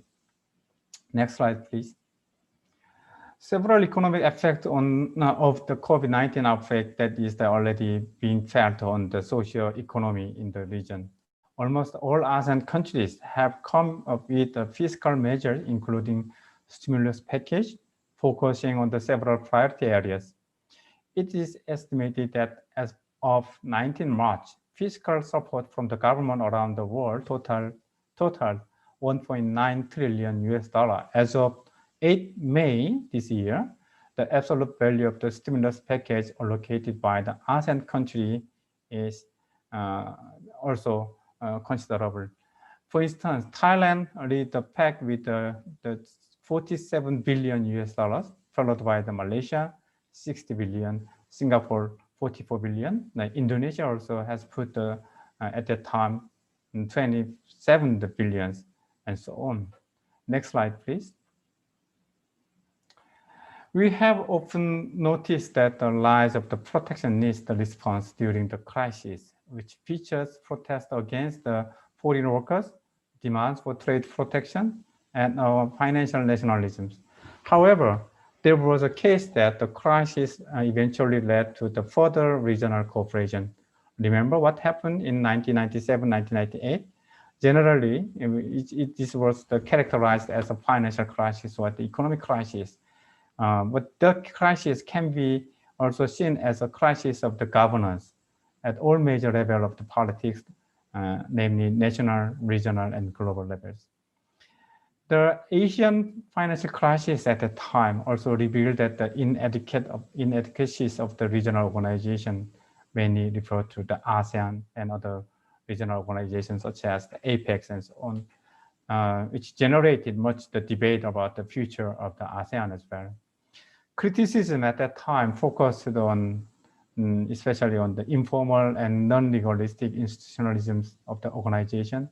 But however, ASEAN eventually survived, and ASEAN not only survived, ASEAN displayed greater receptiveness to institutional reform, and informal institutionalism remained the norm with the respect to the regional forum in East Asia, which eventually led to the establishment of the regional mechanisms in order to preventing the financial crisis in this region, which named the Chiang Mai Initiative, and later it further institutionalized as in Chiang Mai Initiative Multilateralization, CMIM. The current crisis, however, differs from the previous crisis in some point. It is not just about the confidence effect, but economic activity is being nearly shut down. And there has been the widespread across many sectors simultaneously and sometimes instantaneously. It requires the government's investment further, especially in the health sectors, but also in the social protections, given the widespread job losses. It contained particular issues with the medical equipment and the biosecurity for food, and also it resulted in greater disruption to production, leading to the pressure on supply chain. Next slide, please. The current crisis, hardly the first of its kind, in early 2003, as we remember, another coronavirus SARS suddenly spread from the southern China across Southeast Asia, but it ultimately remained regionally and contained, and coordinated international actions soon followed it. And there are several factors that make the differences between now and then. First, the COVID-19 seems to be much more contagious than SARS in 2003. The second, the related factors is that the world now is much more interconnected than in 2003. I mean, in terms of the transportation and the communication and all kinds of the connectiveness has increased further compared to 2003. And the last factor that cannot be ignored is that geopolitical dimensions. The world was already falling into the persistent state of the confrontation and disarray long before the COVID-19 crisis erupted. Many report that the rivalry between the US and China. And back in 2003, it was no strange to see that the international community would come together and in order to make the quick response, to coordinate the joint response. But now we have to observe that since the outbreak of the COVID-19, we have seen no such kind of the responsible global leadership. The more important point, however, is that the blaming. 2 days ago, Donald Trump, the president of the US, made speech at the UN General Assembly, and he made such the huge blame against the China's, and then he called that the China virus instead of the official name of the COVID-19. And still we are observing this kind of the blame game. So blame game has been remain a serious distraction from the essential and the difficult work needed to control the disease. The COVID-19 pandemic is indirectly complex, incredibly complex, as are the political, economic, and social factors at play. Next slide, please. This picture shows that the development of the regional mechanisms and institutions in dealing with the, in particular, risk management in the region Southeast Asia under the ASEAN frameworks. Actually, the region Southeast Asia and East Asia, after experiencing SARS, the public health, in particular, emerging infectious disease, has been the priority concern of the authority in the region. Among these mechanisms, we can find that some of the useful mechanism. For instance, APT field epidemiology training network has the practically contributed to fight against COVID-19 by training skilled staff. There were a number of the cases was reported. Some cases, including Malaysia, that the medical staff was trained through the network, and then they were deployed to the local community in tackle the COVID-19. Right, that is somehow the practical result of having strong regional cooperation since the SARS. Okay, next slide, please. As we know that probably not many people are aware, but it should be noted that ASEAN has been playing a critical role in coordinating the regional answer to COVID-19 through the series of the multilateral diplomat initiative. Making use of this complex institutional network, ASEAN has tried to nurture the ASEAN way approaches, for which is known striking a balance between national initiative on the part of its member state, while encouraging regional cooperation that emphasize ASEAN centrality as a basis for cooperation within the region. For instance, on 19 February this year, before the WHO declared COVID-19 as a pandemic, ASEAN defense ministers met at their retreat in Hanoi, and they produced a joint statement making a commitment to promote cooperation, especially in the field of the military medicine and sharing information relevant to the combating disease outbreak. And after the WHO declarations declared that the pandemics on 11 March, ASEAN convened the ASEAN +3 video conference with ASEAN health ministers and representatives from the +3 countries, where a shared commitment was made to enhance free, open, transparent, timely sharing of information and data and expertise on COVID-19 prevention, detection, control, and response measures. Right. There was also a special ASEAN summit on coronavirus disease, which was held on 14 April. And ASEAN leaders also reaffirmed that its commitment to take collective actions and to coordinate the policies in mitigating economic and social impact from the pandemics and so on. But however, we should admit that most of the ASEAN official statement still covers all corners without settling on any one of them with any definitive line of the actual plan. But so far, we have seen that more than enough of the political will for them to cooperate and in tackling the pandemics. Next slide, please. All right, and next, yeah, okay, yeah. As briefly mentioned before, that the rivalry among the powers has been a main concern in this region in pursuing the ASEAN community, not only tackling the pandemics. In particular, the possession of the power recently has appeared to change. So according to one survey conducted by one think tank, Singapore last year, the most regional elite, which responded to this survey, revealed their distrust on both China and the United States. Neither US nor Chinese actions since the outset of the pandemic until now will make the much differences in terms of how individual Southeast Asian states understand their geopolitical realities. So what I want to say is that the pandemics, COVID-19, amid of the widening and then enhanced the rivalry between US and China, definitely gives some political impact on the ASEAN and ASEAN political security communities. And also COVID, please, yeah, okay, stay with this slide. And ASEAN countries, they have experiencing some severe impact on their domestic politics. So it has also correlation with the domestic politics. So how individual South Asian countries understand their the COVID-19, the present a challenge for domestic governance as well. Lockdowns and social distancing and quarantines are unpopular in terms of the maintaining their the political popularities. But even if they are necessary to combat the spread of the coronavirus, such measures also afford the government with new tools to clamp down on mass mobilizations and the political oppositions. By restricting the public spheres in the name of the public health, they also make it easier for government to advance unpopular policies or take illiberal action without public discussion.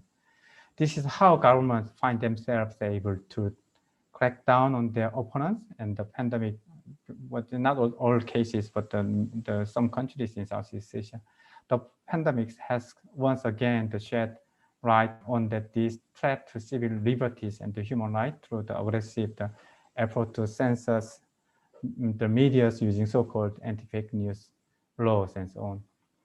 The pandemic has also led to emergency declaration by government in some countries, like the Philippines and Cambodia, that grant the executive the abilities to prosecute individuals alleged to have the shared false information or whose action might be offset. So these are mostly not new news in response, not new law in response to COVID-19, but rather new application of the law.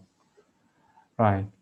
So COVID-19 revealed to us that the fragile condition of the human rights and civil liberties across the region, and COVID-19 reveals to us such kind of the possible further the violation of the human rights, especially when it comes to the refugees, those who are not protected by the certain state or the governments. Next slide, please. Right, this the figures show that each government's the fiscal measures to tackle the socio-economic impact from the COVID-19. ASEAN state has tried to sustain their economy with stimulus package was up to 20% of the GDP, while prioritizing lockdown and their other effort to stop COVID-19. But we should also mind that these huge public expenditures cannot go on for long. Major rating agencies have already downgraded the outlook for some South Asian nations since the pandemic began. Next slide, please. ASEAN governments generally were not able to mount the same magnitude of the stimulus program as developed nations to cushion the pandemic impact. Moreover, this shows that the amount of the stimulus package introduced by the ASEAN member state. And moreover, the significant informal economy and large unbanked population have hindered the distribution of the relief aid. And emerging ASEAN leaders, countries, look to the next phase of the recovery, and forecasts indicate that this country could take the bigger hit to growth and face less certain prospect in the coming years. Right. Also, we also have to concern that many Southeast Asian countries as a member state, and they have the considerable level of the total government debt. And so it could be another financial burden in fighting the pandemic. Next, please. And all I want to say is that despite the pandemic and social distancing measures in Southeast Asia, there is impetus continues the infrastructure projects. So there are huge tasks on the socio-economic problem, but the government seems to that they much focus on the infrastructure projects. So typically the government rely on infrastructure projects to support the economy in time of the crisis, because such kind of the big infrastructure projects usually provide a strong boost to economic activity and have long-term impact, probably, hopefully. And so we can find that the example since this COVID-19 outbreak, the Malaysia, Thailand, Singapore, and even Indonesia, they have the high attention, and then they allocated huge budget on continuing this kind of the infrastructure projects and so on. Next, please. However, as I mentioned before, that the actual problem the ASEAN is facing now is how to deal with this social problem caused by the pandemic. The ASEAN, we remember that ASEAN Declaration on the Strengthening Social Protection, which was adopted in 2013. It emphasized that the critical visions of the ASEAN to protect the vulnerable communities and the groups. Given the huge scale of the informal economy, as I mentioned, and the government stimulus package does have own limits. For example, it's learned that in the case of the Thailand, more than 54% of the total workforce of the Thailand are employed in the informal sectors, informal economies. And these people receive I think this situation not much differ from the other countries in Southeast Asia. These people receive the irregular income with low wage and unprotected by the social security system. Probably they are not well covered by the government stimulus package, although it is initially aimed to provide the social protections. Right. And given the high share of the informal employment and the large number of the smaller enterprise and family business in this region, COVID-19 will have a negative impact on the low-income groups, especially who are already vulnerable due to their lack of the regular incomes and the productive assets and so on. And next slide, please. Right. And indeed, this is COVID-19 cause the increasing mistrust each other's and hating each other's. According to the survey conducted by the Red Cross, the coronavirus is driving discrimination toward the vulnerable community in Asia, including migrants and foreigners.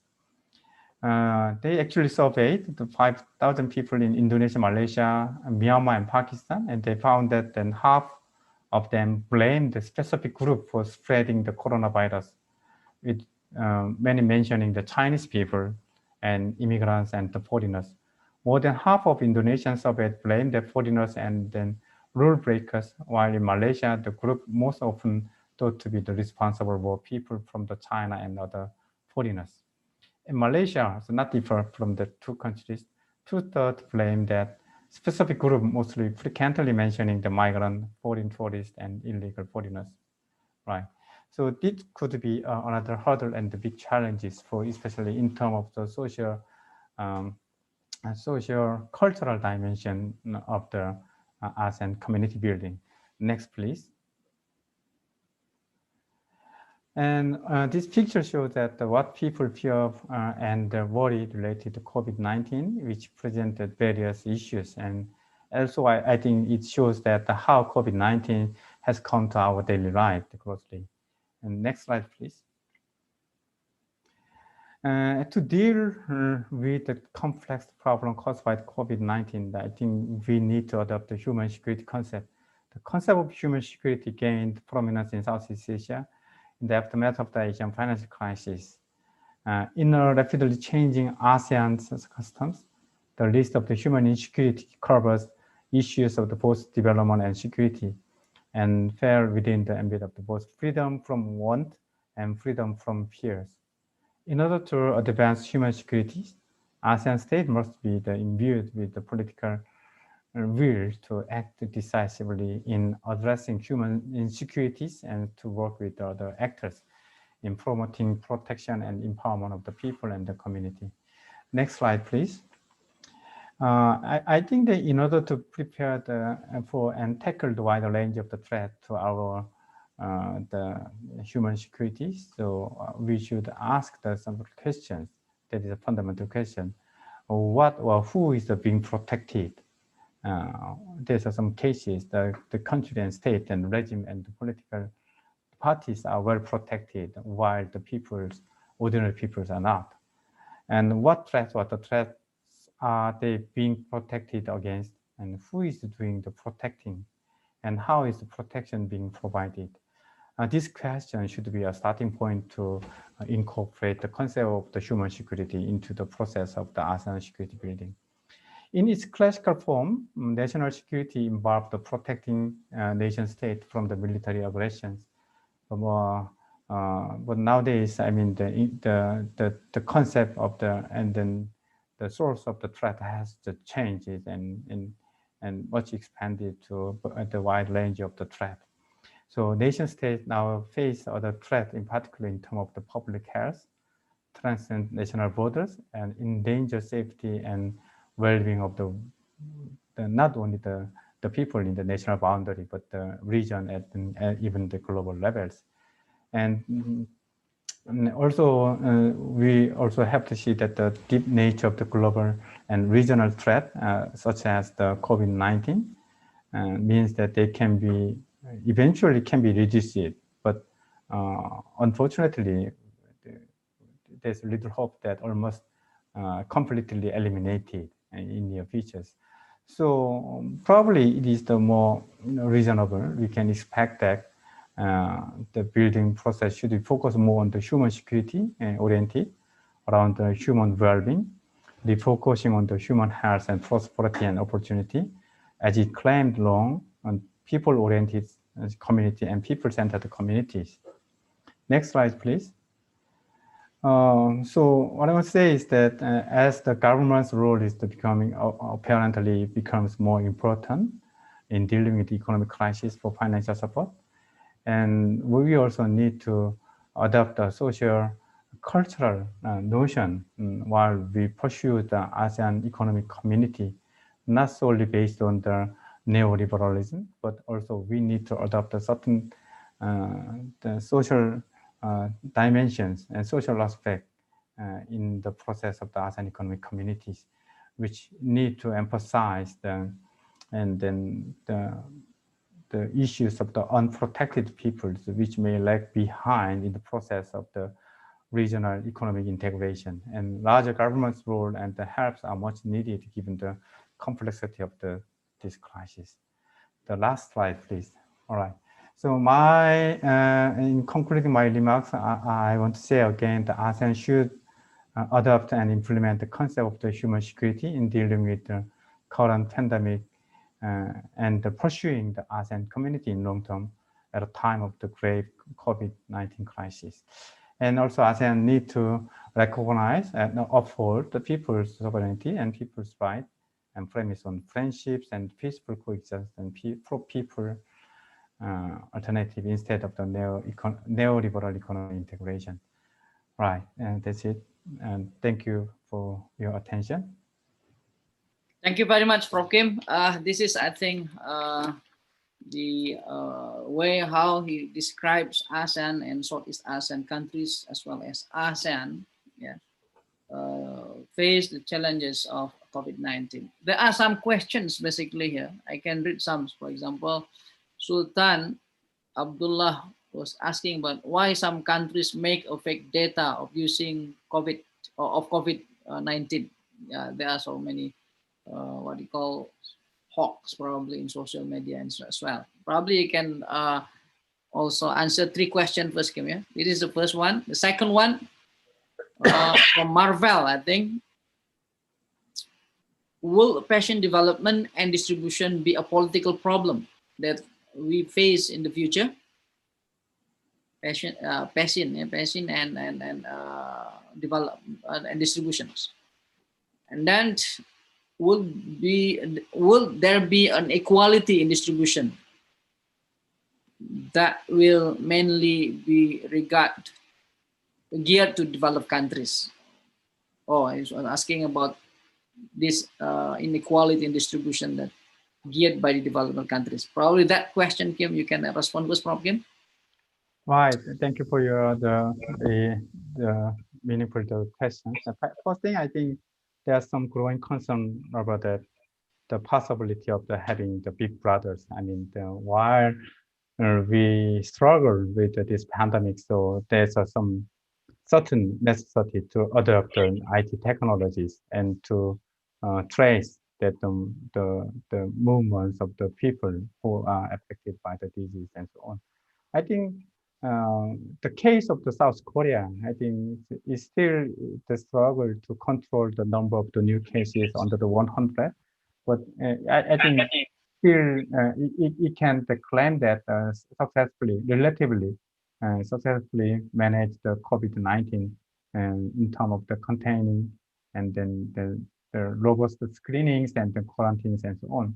But at the same time, the South Korea was criticized by the Western media that there's learn this kind of the program, the learn based on the risk of the violate the human life because it revealed that very sensitive the private information. It may violate the privacy of the individuals who are affected with the disease. So, I mean, thanks to that IT technology, we have the efficient tool tackle the pandemic. But at the same time, when this kind of the old information and powers converged at the hand of the certain people or certain power, it can be misused with that. So there's the growing concern. So at this time, it's very difficult to say this is right or wrong, but one thing, important thing is that we have to make sure that the information then manage it and should be rightly and detailedly and manage it in the future, not for the wrong purpose. And second thing is that, Dr. Lily, what is the second question? The patient development and distribution be a political problem in the future. All right. Inequality, I mean, inequality at the international level. So I think it would be a real problem for those countries which has the lack of the fundamental technologies and especially the welfare and the public health system. So they have to face the dual challenges. One thing is that they have to stop the spreading of the pandemics, and at the same time they have to deal with that those socio-economic impact. Certainly, that is the very I mean uneven the ground for fighting this double task. So in international society, I think they have to deal with this kind of the inequality. For instance, I mean, probably we may have the vaccine, COVID-19, the vaccine, hopefully in near future, but it cannot be solely fail in the market mechanism. It should be instead, it should be considered and deal and provided as the public goods in international society. So not directly provided the aid and then they might provide them the money to purchase this expensive vaccine. But instead of that, we need to put our hands together to make this kind of the vaccine as a public goods at the global level. So that kind of the discussion and debate should be made from now on. Right, and at the domestic level, and at the domestic level, also there is the equally growing concern about the increasing inequalities amid of the pandemics. So there might be two issues. The first thing is the fighting the absolute poverty, and second thing is the relative poverty. So when it comes to the government's aid to their own people, in form of the subsidies or the aid, but there is some issues that who should be provided such the financial support from the government. Should give to all, or they should give to the selected and mainly the vulnerable people who has less income. But let's say very easy to say that we may give more money to the people is much needed. But technically, it's not so simple. So it may require much the technical and then the financial investment to have such a system.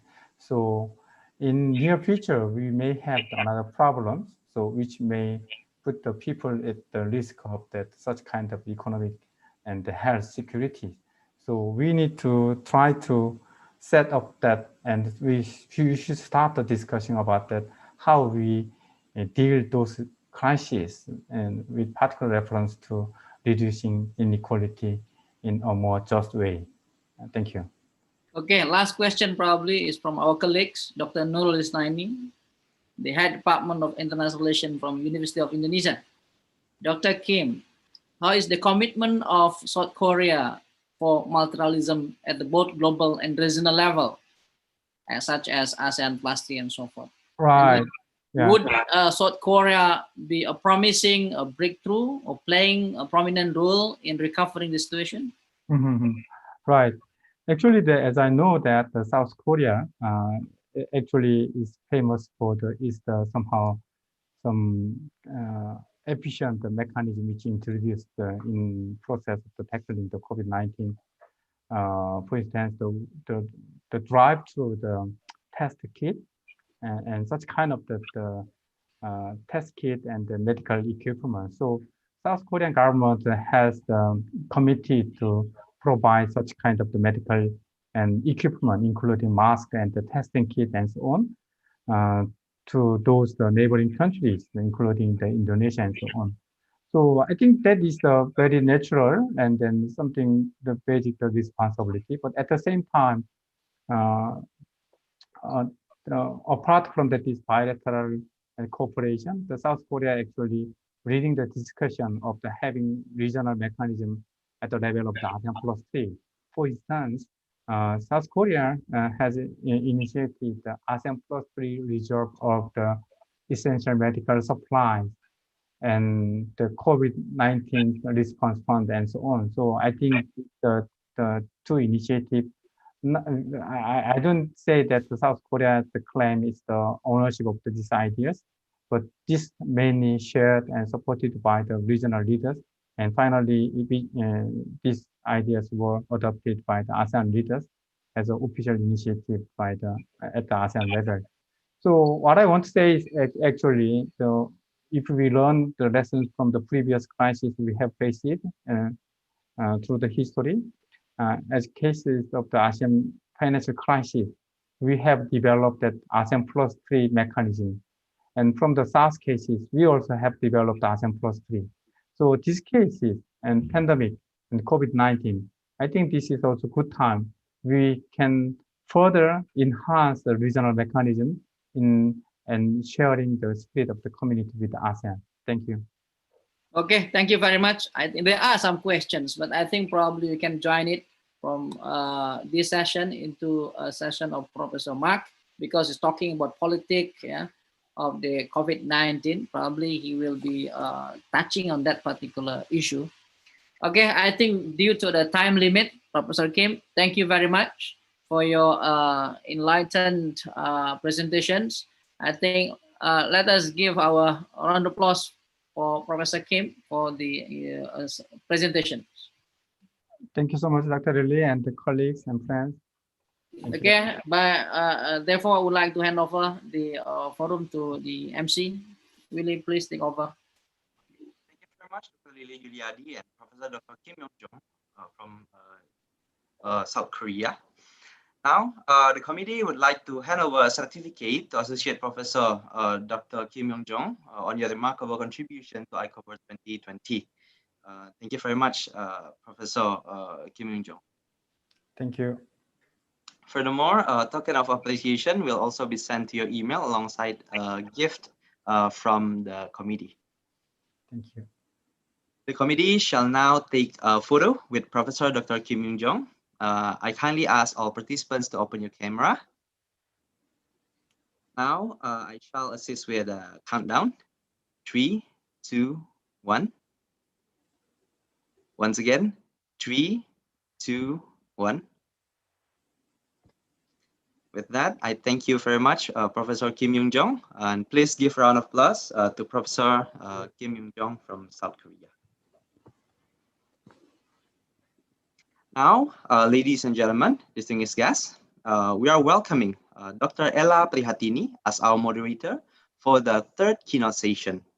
It is following the presentation on the paper titled The Politics of Pandemic COVID-19 and the International Order by Professor Dr. Mark Beeson from Western Australia University.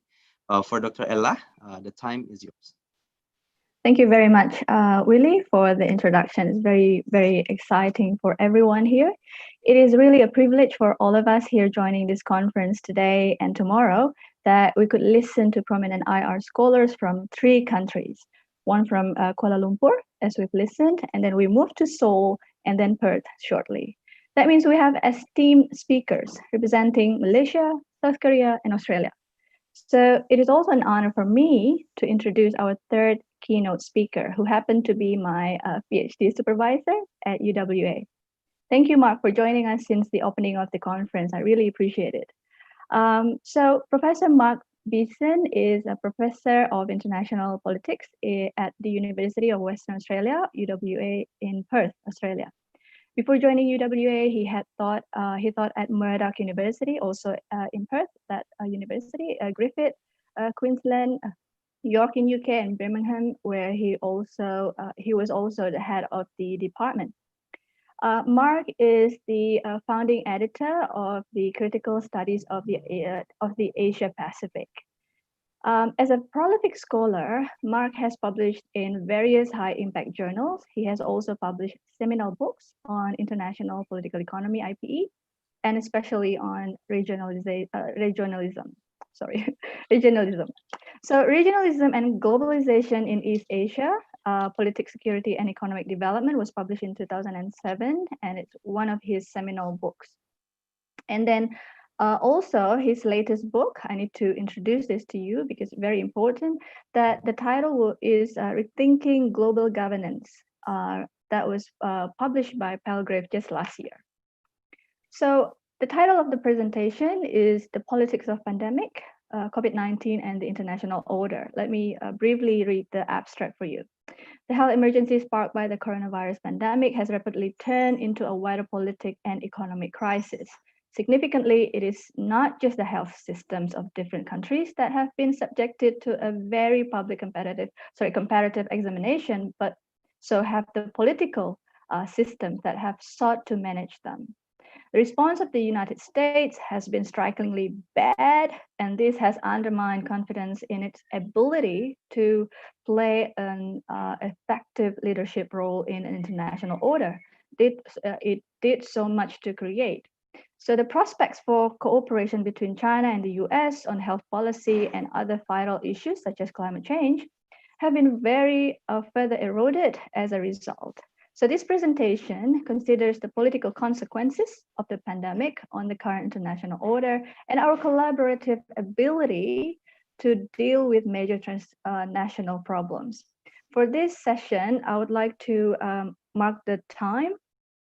So we will have this presentation for 30 minutes until 11:40 or 11:45, and then we're going to use the 20 minutes before 12 here in Jakarta time for the Q&A session. It is very, very exciting if you raise your questions earlier so I can write down and then I will present that to Mark to respond. The time and floor is for you, Mark. Hello. Hello, Ella. Thanks very much for that very kind introduction. I don't think I need to give the talk now, actually. Sorry. Welcome, Professor. How are you? Everything's good? Everything is fine, thank you. And I should say that Ella was one of our best and most brilliant students while she was at UWA as well. So it's great to be reunited. So yes. I'm going to talk about the topic on the screen there, and I'll try not to repeat too much of the points that some of my predecessors have made.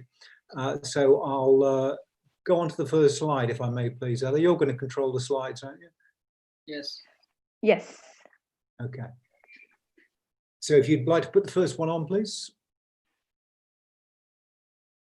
Okay, so let me just start by making a few general observations about the pandemic. And I should say at the outset, and I hope this doesn't put you off, but I'm not an expert on health science or health policy, but I'm interested in international politics, and I'm very interested in the politics of the environment as well.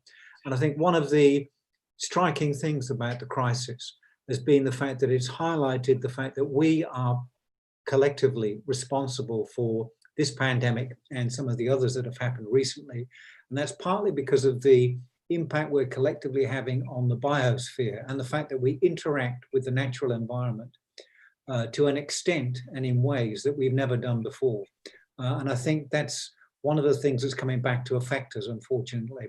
And the fact that we are expanding into parts of the world, into the natural environment that we've never done before, and they were interacting with animals like bats and various other animals in ways that we've never done before, is leaving us exposed to new kinds of pathogens and viruses, and clearly that's having a big effect. So it's partly the spread of human beings into the natural environment. It's partly the way that we treat some of the animals and the kind of the famous wet markets in China where the virus seems to have originated. The general kind of abuse of the natural environment is part of the problem, as is the fact that we tend to use antibiotics to make the production of animal products more reliable and easier in some ways, but it has the effect of lowering our collective immunity to pandemics when they come along. So that's a bit of a problem, I'm afraid.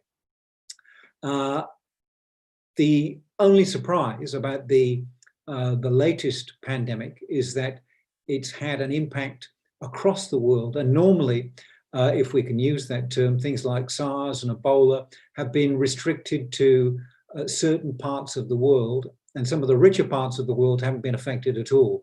And that's had significant consequences in terms of the way that we respond to pandemics, the seriousness with which we take them, and our collective readiness to take them seriously as well, because the rich world hasn't been really affected so far, and that's significant and interesting, I think. Could I have the next slide, please?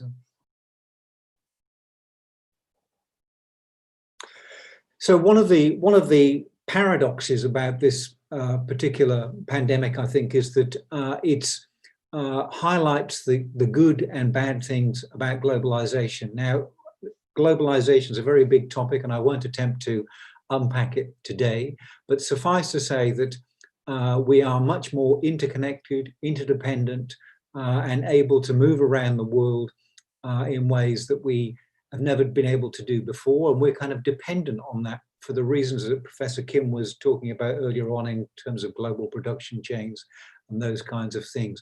However, when we travel around the world, we can take pathogens and viruses with us, and that's one of the paradoxes of globalization. I think the outbreak of economic nationalism, again, as countries have become more sensitive about their exposure to and dependence on other countries who they feel they may not be able to trust or rely on for supplies of equipment and drugs, PPE, those kinds of things. That's been an interesting and possibly unfortunate side effect of the crisis, and hasn't done much for interstate relations at the same time. And the biggest example of this, of course, is the trade war between China and the United States, which has been heightened and intensified by the current crisis, I think.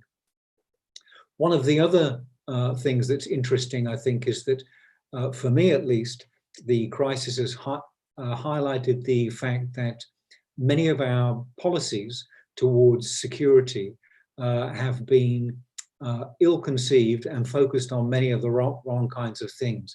It's very striking, I think, that many countries at the moment are very concerned about the possible outbreak of conflict in the South China Sea and other parts of the world, and are obsessed still with spending money and scarce resources on preparing for traditional sorts of conflicts, when the outbreak of COVID-19 reminds us that the real and direct and immediate threats to most people's security are coming from the environment and from things like pandemics in particular. So perhaps one of the good things that may come out of this, but I'm not exactly holding my breath, but one of the things that the crisis highlights, I think, is that maybe we're focusing our attention on the wrong sorts of security threats. We really ought to be thinking more seriously about our collective impact on the environment and preparing for these kinds of pandemics, which people who are experts in this area think will become a much more commonplace feature of the world in the future. Can I have the next slide, please?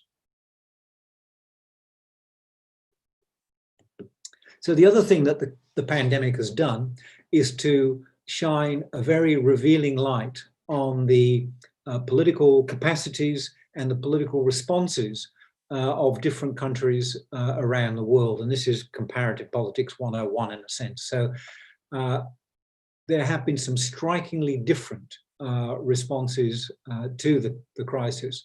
And China's was illustrative of everything that's good and bad about China. Initially, I think the response of the People's Republic of China and the Communist Party of China was to cover up what they saw as an unfortunate example of personal and health practices in China, which they didn't want to have exposed to the world, and which they tried to clamp down on any information and any discussion of the outbreak in Wuhan.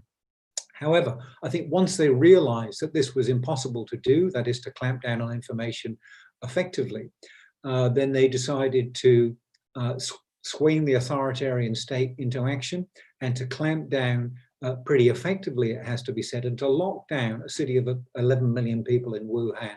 And whatever you think of China's authoritarian government, I think the reality is they've done a pretty good job of shutting the spread of the pandemic down in China, albeit at the cost of civil liberties and freedom of speech in the initial phases of the Chinese response.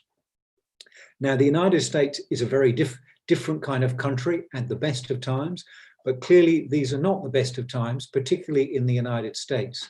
I think of all the people who could be running the United States at the moment, I think we're most unlucky and unfortunate that it happens to be Donald Trump, who is not the most able or gifted or intellectually or personally competent person we might have running the United States at this particular moment.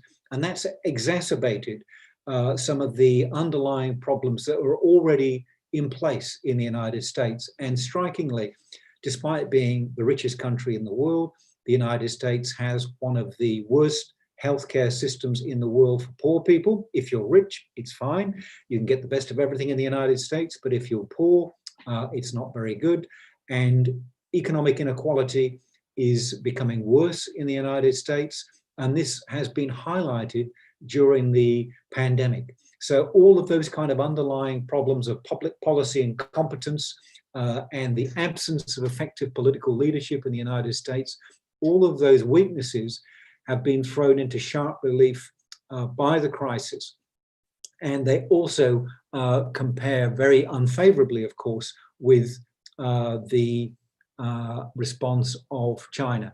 So in some ways, despite the fact that many people, I think rightly, have criticized President Trump's personal declarations, responses, discourse around this particular issue, in some ways, it's arguable that he's more of a symptom than a direct cause of the difficulties that the American political system is manifesting and experiencing in trying to deal with this particular crisis. So I think that's kind of interesting and revealing in itself. And I can't quite see the bottom of this slide, unfortunately, but the question, I think, is about whether it's about uniquely American failings or more generalized problems in the political system. So that's something I can explore in a bit more detail. Can I have the next slide, please, Alan? So the big question is, what, if anything, are we going to be able to do about this at the international level? And I think the short answer to that question so far is probably not much. One of the unfortunate things that everybody's aware of at the moment is this growing rivalry, tension, competition between the United States and China. These are the two most powerful countries in the world, and nothing of a serious collective nature is likely to happen without the cooperation of China and the United States with each other or with the rest of the world. So there is a temptation on both sides that's being increasingly ramped up by both sides to blame the other side for the problems, and Donald Trump insists on calling it the China virus, of course, which is not going down terribly well in China, as you might expect. And many Chinese commentators are taking great delight in drawing attention to the shortcomings of the American response and the death rates in the United States, which are far, far higher per capita than any other part of the world, and are leading in aggregate terms as well. So the American response has been appalling. I don't think there's any doubt about that whatsoever, and it's likely to get worse, everybody thinks. And that sense that America is being shown up badly, I don't think is going to make the possibility of cooperation or useful communication between both sides any easier.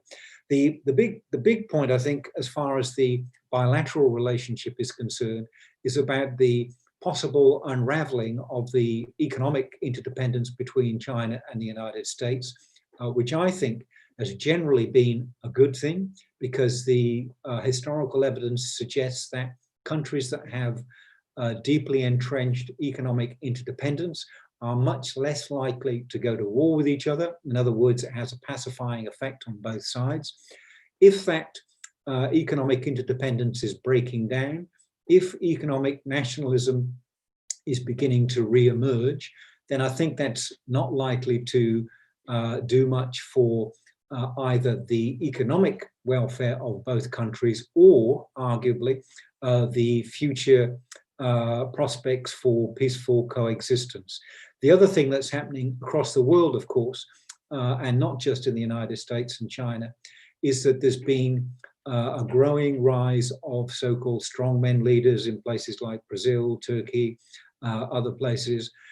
There's been a recurrence of nationalism, populism, and a growing intolerance of the sort that's been mentioned by the two previous speakers. So this is very unfortunate as well. And one of the consequences, clearly, of the pandemic is that it's exacerbating some of the underlying problems and trends that are already in place in the world and giving them further mileage, because there's a certain attraction to people like Donald Trump who say, I've got an answer to this problem, it's all China's fault. And simple supposed answers to complex problems have a certain attraction, particularly for people, and without wanting to sound too patronizing about this, but particularly for people who may not be terribly well educated or have a sound grasp of the underlying science. And that's a lot of people in the United States. It's not their fault. The United States education system is like the health system. If you've got a lot of money, if you've got access, it's fantastic. If you haven't, it's one of the worst systems in the world. And that's something else that's being thrown into sharp relief. And I think it helps to explain why some populist leaders have been able to maintain their position. And it's not impossible that Donald Trump may get re-elected. And if he does, I think all bets are off about the future of international relations as a consequence. Can I have the next slide, please? So as the other speakers have mentioned as well, one of the big problems, I think, that this crisis has also highlighted is the possible decline of multilateralism and the commitment of countries to try to institutionalize forms of cooperation that will allow us all collectively to deal with these kinds of transnational problems that don't respect national borders and cannot be tackled by countries acting on their own. Now, the World Health Organization has become something of a punching bag for the United States, and it's not hard to see why in some respects. This photograph of the head of the WHO meeting Xi Jinping has been widely circulated, but it does kind of highlight the deferential attitude that the WHO seems to have had towards China. And many people, particularly in the United States, have drawn attention to this. And I think the point to make about this, though, is that even if the head of the WHO is a bit too close to China, is a bit too concerned about not upsetting the Chinese, that doesn't necessarily mean to say that the entire United Nations project is a failure or not worth supporting. It doesn't mean to say that the WHO is unworthy of support either. And it doesn't mean to say that multilateralism is not a good idea in theory, because I think it undoubtedly is. Unfortunately, much of this is happening at exactly the same time that the European Union, which is arguably the greatest example of institutionalized cooperation the world has ever seen, the European Union is also having major problems at the moment, not only dealing with the COVID-19 outbreak, but with a whole series of other problems revolving around populism, migration, inequality, which are all casting doubt on the capability of the European Union to deal with some of these problems and undermining its legitimacy and authority in the eyes of many people in Europe. And that's a problem.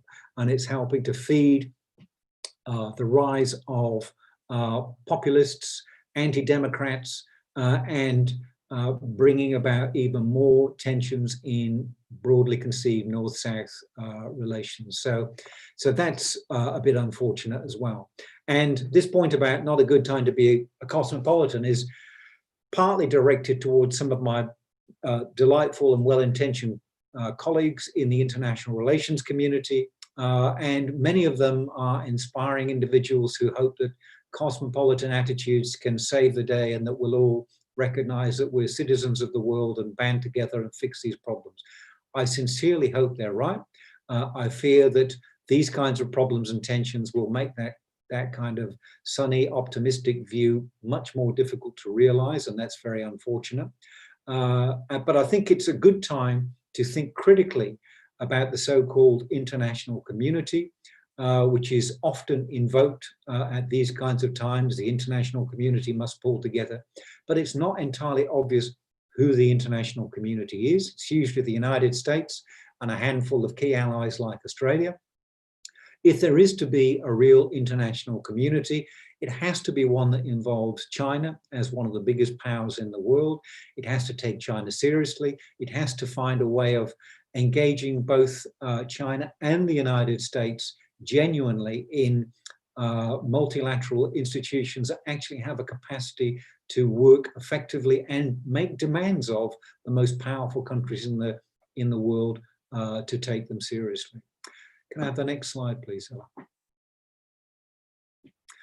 One of the other big consequences, which I'll just talk about briefly because I'm conscious of the time, but one of the other big consequences and lessons from history about these kinds of events and the kinds of situations they can produce is about the economic impact of the pandemic. And economies around the world have been hammered by the impact of the pandemic and the need to shut down economic activity to try to get the pandemic under control. And one of the big debates that's happening in my country as well as everybody else's, I'm sure, is about which is more important, keeping the economy going or trying to save lives and shutting down the spread of the pandemic. And that's not an easy question to answer. I happen to think it's more important to save lives than economic activity, and the two are not necessarily mutually exclusive. However, it does raise really important questions about the way that we can manage economic downturns, and there does seem to be much more creativity and flexibility available to enlightened public policymakers if they choose to exercise it than perhaps we ever thought there might be. And that's kind of interesting. The thing that we need to think about, I think, is that we don't want to repeat the mistakes of the 1930s when international commerce was shut down, when countries became much more economically nationalist, when political regimes became more autarkic, and generally trade closed down in a pretty dramatic sort of way. And this problem of interdependence breaking down, of trust between countries breaking down at the same time, will only exacerbate these underlying economic problems and make it more difficult not to replicate some of the mistakes that were made in the 1930s. And the point to emphasize about the 1930s, of course, is it wasn't just an economic crisis. It led directly to political consequences, not the least of which was the rise of Nazi Germany and the eventual outbreak of World War II. So the stakes are tremendously high when thinking about how to deal with these kinds of the economic consequences of pandemics. But I think if there's goodwill and a collective desire to try to address some of these problems, then there is some scope for trying to do something about them. Can I have the next slide, please?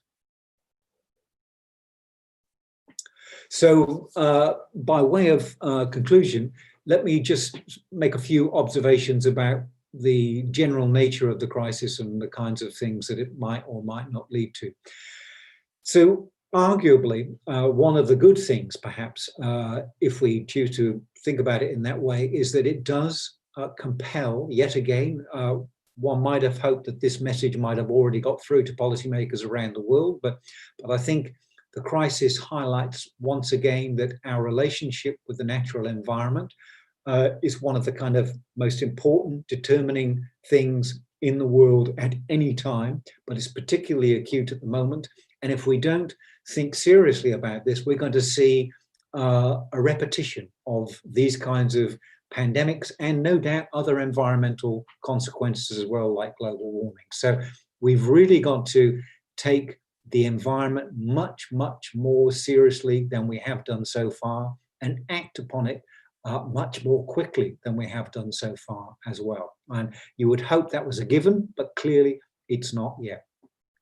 The other striking thing that the crisis has done, I think, is that around the world, CO2 emissions and pollution has declined dramatically. And people have been able to see their surroundings literally for the first time in decades and been shocked and surprised about the environment they actually live in. So it's given us a little glimpse of what the planet might look like if we actually took environmental and pollution problems seriously, but it also highlights the extent of what we actually need to do if we take that message seriously, because it does mean significant and profound changes in the way that we organize societies, economies, and indeed politics.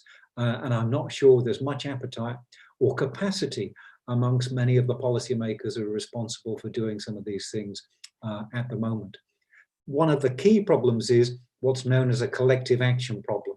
We've all got an interest in doing something about the pandemic and the other environmental problems that have caused it, but no country on its own, it seems, or no political leader on their own, it seems, is willing to go out on a limb and to do something that causes them pain when nobody else is doing the same sort of thing.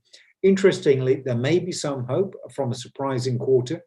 Xi Jinping's address to the United Nations yesterday or the day before was strikingly different in tone and content to that of Donald Trump. And Xi Jinping has promised to reduce China's CO2 emissions to zero by, I think it was 2060. Now, I think that's too late, personally, but it's better than nothing, and nobody else has got that kind of commitment on the table. So it's a step in the right direction, but it's probably not a big enough one to do the kinds of things that are necessary, unfortunately. The other thing is about the fundamental drivers of economic activity, and this is a particularly challenging issue for a country like Indonesia, where everybody wants to see rising living standards, and nobody's really willing to slow down economic development to save the environment in the process. I mean, Indonesia highlights a problem for everybody around the world, And it's unfortunate for Indonesia that it's a bit further later getting onto this kind of treadmill than everybody else was in places like Australia. But I think we're all facing the same kinds of dilemmas at the moment. And I think recognizing that is part of the challenge before we can even think about what we're going to actually do about it. But I think that thinking seriously about the way that we organize economic activity and the nature of our kind of interdependent relationships, whether we're going to be able to sustain them, or whether the kind of economic nationalists like Mr. Trump will succeed in their desire to decouple major economies around the world. There's a lot at stake at the moment in the way that this is unfolding and the way that it's likely to play out. But I think we need to think about the big historical lessons, particularly from the 1930s, and recognize that if we don't do the right kinds of things in the time available to us, the outcome might not be terribly pleasant. So I'll leave it there. Thank you so much, Professor Beeson, for extensive and insightful presentation. So the floor is open now for we having a Q&A session. Let me start with the first question raised by our student, Agnes. Thank you for the question, Agnes. It is really closely related to your last sentence, actually, about environment issues and sustainability, which becomes more important than ever for us because the pandemic shows that we've been, doing terrible things with our environment. But the question is then now, is there any opportunities or is there any hope for us to have a more binding and concrete international efforts in terms of, preserving the environment? If yes, then what's the effort look like? And for example, the United States already left the, Paris Agreement, and what's the hope there for environment preservation? Question number 2 also from a student, and then I leave it with the other from lecturers, our lectures in the second session. So another question from our student is that, is there anything that is more serious than a pandemic? Because is it really the most serious, more serious than pandemic for in world politics today? Is or this is the biggest ever that we've faced so far? What is your opinion on that matter? Okay. Do you want me to read the other questions, or you want to start with 2? No, I'll start with those and see how we go. Right. Okay. Sure. Okay, so the first one about what can be done to make countries bind to particular initiatives and do something about them. I think the big question will be about the forthcoming election in the United States. I don't think there's ever been a more important election in the United States, possibly ever. The stakes are that high. I think if Donald Trump wins again, or possibly refuses to accept the result, if it's close, or if he's seen to lose, which is not inconceivable, there'll be a huge domestic crisis in the United States. And we've got no idea how that will play itself out. But while America's preoccupied with sorting out its own domestic political problems in one way or another, there's absolutely no chance they're going to be able to focus seriously on international concerns. The big hope is that Joe Biden wins. I mean, he's a bit underwhelming, I think, to be frank, but he's better than Donald Trump. So the big hope is that Biden wins, and he's on record as saying that he's taken the climate seriously as a major issue. He's talking about the so-called Green New Deal, which is a good idea in theory, certainly better than anything else that's on the table at the moment. And he's also committing to reinvigorating America's leadership role and underpinning multilateral agreements, which is all fine rhetoric, and we hope he's sincere about all of that. Having said that, most American presidents don't like to be bound by international institutions. Most of them like to reserve the capacity to act unilaterally if it suits them to do so. And that's a big problem to overcome for a country that still sees itself as the most powerful in the world, I think quite rightly. But so that's a challenge. And I think what perhaps countries like Indonesia, Australia, the ASEAN countries, I think the only thing that we can do is to recognize that we, that is all the countries except for China and the United States, have more in common with each other than we do with either the United States or China. And we have to use our collective influence, such as it is, to try to encourage both the United States and China to behave well, to recognize that that's China and the United States, are not the biggest enemies that they face at the moment, but the environment is. And if they don't do something about that, basically we've all had it. So in the not too distant future, I mean, it is that serious. And the fact that the leadership of both of the countries in the world and many others don't seem to get this is unfortunate, to say the least. Not too unfortunate for me because I'm pretty old, but for youngsters watching this presentation today, it's most unfortunate. And I think the great hope, of course, is that young people can put pressure on their own leaders around the world to act in the interests of the future.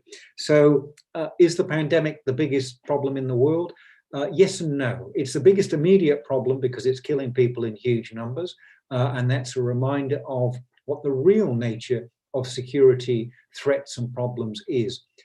Is it the biggest problem? Hard to say, really. I mean, there is still some of my more seriously minded strategic colleagues tell me the chance that the United States and China might actually get involved in a big war and decide who is the dominant power in the Asia-Pacific region. You would hope that we'd have gone a bit beyond this by now, and we'd be able to transcend those kinds of problem-solving approaches to collective action problems, but apparently not. But yes, that's a background problem which we've also got to solve. And at the risk of seeming hopelessly naive, all of that money that we're currently spending on a new generation of military hardware, if we spent half of that on reconstructing our economies along more sustainable lines, I think we'd be a long way down the road to a brighter future, and the impact it would have on international relations at the same time could only be beneficial in my view. Wow, that's very, very excellent to respond our students' interest in, world politics today, Professor. And next is we have questions from two prominent lecturers, one from our own, Venus University, and the other one is from President University. So the first one is from Mr. Roseno Aji. And he contacted me directly and wished to tell you that he's one of your fans, Mark, because number two. Okay, I'm counted too. Okay, so he is currently doing his dissertation and he cites you a lot, so that's why he becomes your fan. And his question is, do you agree to an opinion saying that COVID-19 is just the next level of tensions between the US and China, and given the trade war as a contestation, between these two giants in the world economy, is it that going to affect Asia Pacific and how they're going to win the region of Asia Pacific in terms of power between the US and the China? Of course, they all wanting for the hegemony for the region. And then still also related to that question is that Hendra Manurung of President University is raising this question. So we understand that there are serious dispute between Australia and China in July to August, right? So is there any priority that being put place by Australian government and Chinese government in terms of what are their priorities? Is it the economic or the economy interests, or national health priorities is their prime priority? Because given this trade dispute, maybe not only with Australia, but how is these two countries will expanding their cooperation bilaterally given the trade dispute? Thank you so much. Okay, well let me start with the second question first then about the Australia-China relationship, because in some ways, I think this kind of highlights the wrong priorities that many countries have around the world, and that includes my country. I mean, if there's one country in the world that ought to have a very powerful interest in doing something about the environment and securing the regional international order, it's Australia, because it's the driest continent in the world. every year now. It bursts into flame, and millions of animals are killed, trees get burned down every year, and the government is in denial about what's happening, about what needs to be done, and the kind of things that should be undertaken. If Australia can't do it with all of its kind of wealth, capacities, and self-interest in fixing it up, I mean, what hope is there for anybody else around the world? I ask myself. So we are largely to blame for many of the things that go on in the world on a per capita basis. The relationship with China highlights just how wrong many of our priorities are, it seems to me, because the overwhelming discourse is about strategic security of a very old-fashioned sort, and Australia is also spending lots of money that we don't actually have on a new generation of armaments, which China will not be deterred by in any case. If China is not deterred by the United States and all its military might, it's hardly going to be deterred by Australia. So we're just wasting this money, it seems to me, when we could be using it to rebuild the economy along sustainable lines, or give assistance to countries who are much less fortunate and well off than us, who also need to fix their environments and their economies at the same time. So, but in reality, the relationship is China's keeps sending us unambiguous messages about its ability to punish us as a trade partner, to hold up Australian exports and various other things. So the relationship is exemplary of all that's wrong with the overall situation in the region, which brings me on to the first question about the competition between China and the United States. And my fear is that instead of concentrating on the things that we should be thinking about, in my view at least, the policies of Australia and the United States in particular are more focused on creating a new regional identity and architecture built around the so-called Indo-Pacific, which I think Indonesia and the ASEAN countries are being encouraged to take seriously. But if you're looking at the Indo-Pacific from Beijing, you could be forgiven for thinking that basically it's a strategic organization based on the containment of China. And that is not the best basis for trying to make China a responsible stakeholder or an active and helpful participant in an evolving multilateral regional architecture. So the continuing focus on old-fashioned geopolitics of a very 19th century sort, and the trying to construct spheres of influence and trade blocks and all the rest, it's exactly what we don't need at this particular moment in history. And if it continues to dominate the political discourse around this, I don't think there are huge grounds for optimism, sadly. Okay, couple of questions, but can I start with my question? Sure. Yeah, okay. I always wondering about what hope does ASEAN or any other form of regionalism in the world in terms of mitigating the damage, right, caused by today's pandemic or even next pandemic. So what's the hope for regionalism in the future when the countries are facing pandemic? That's question from me. And then we also have two questions from our esteemed colleague from the Indonesian University, UI. The question is, number one, talking about the politics of global environment today, how would we rely on the US leadership that have weakened the multilateralism by ignoring the Paris Agreement? Is there, as you said earlier, that the stake is really high with this coming election, but what can we expect if, there's two scenarios will play, right? Either a new government is going to develop or another Trump administration, which I really don't hope they come into that reality. And then the second one is, how could you propose, if you will, an alternative of neoliberalism perspectives to support global economic growth post-pandemic?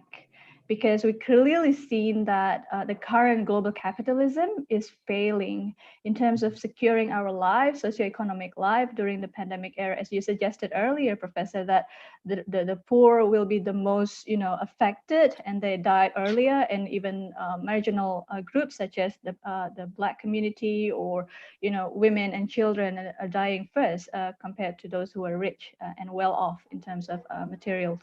So what are your comments in that particular question? Thank you for your time.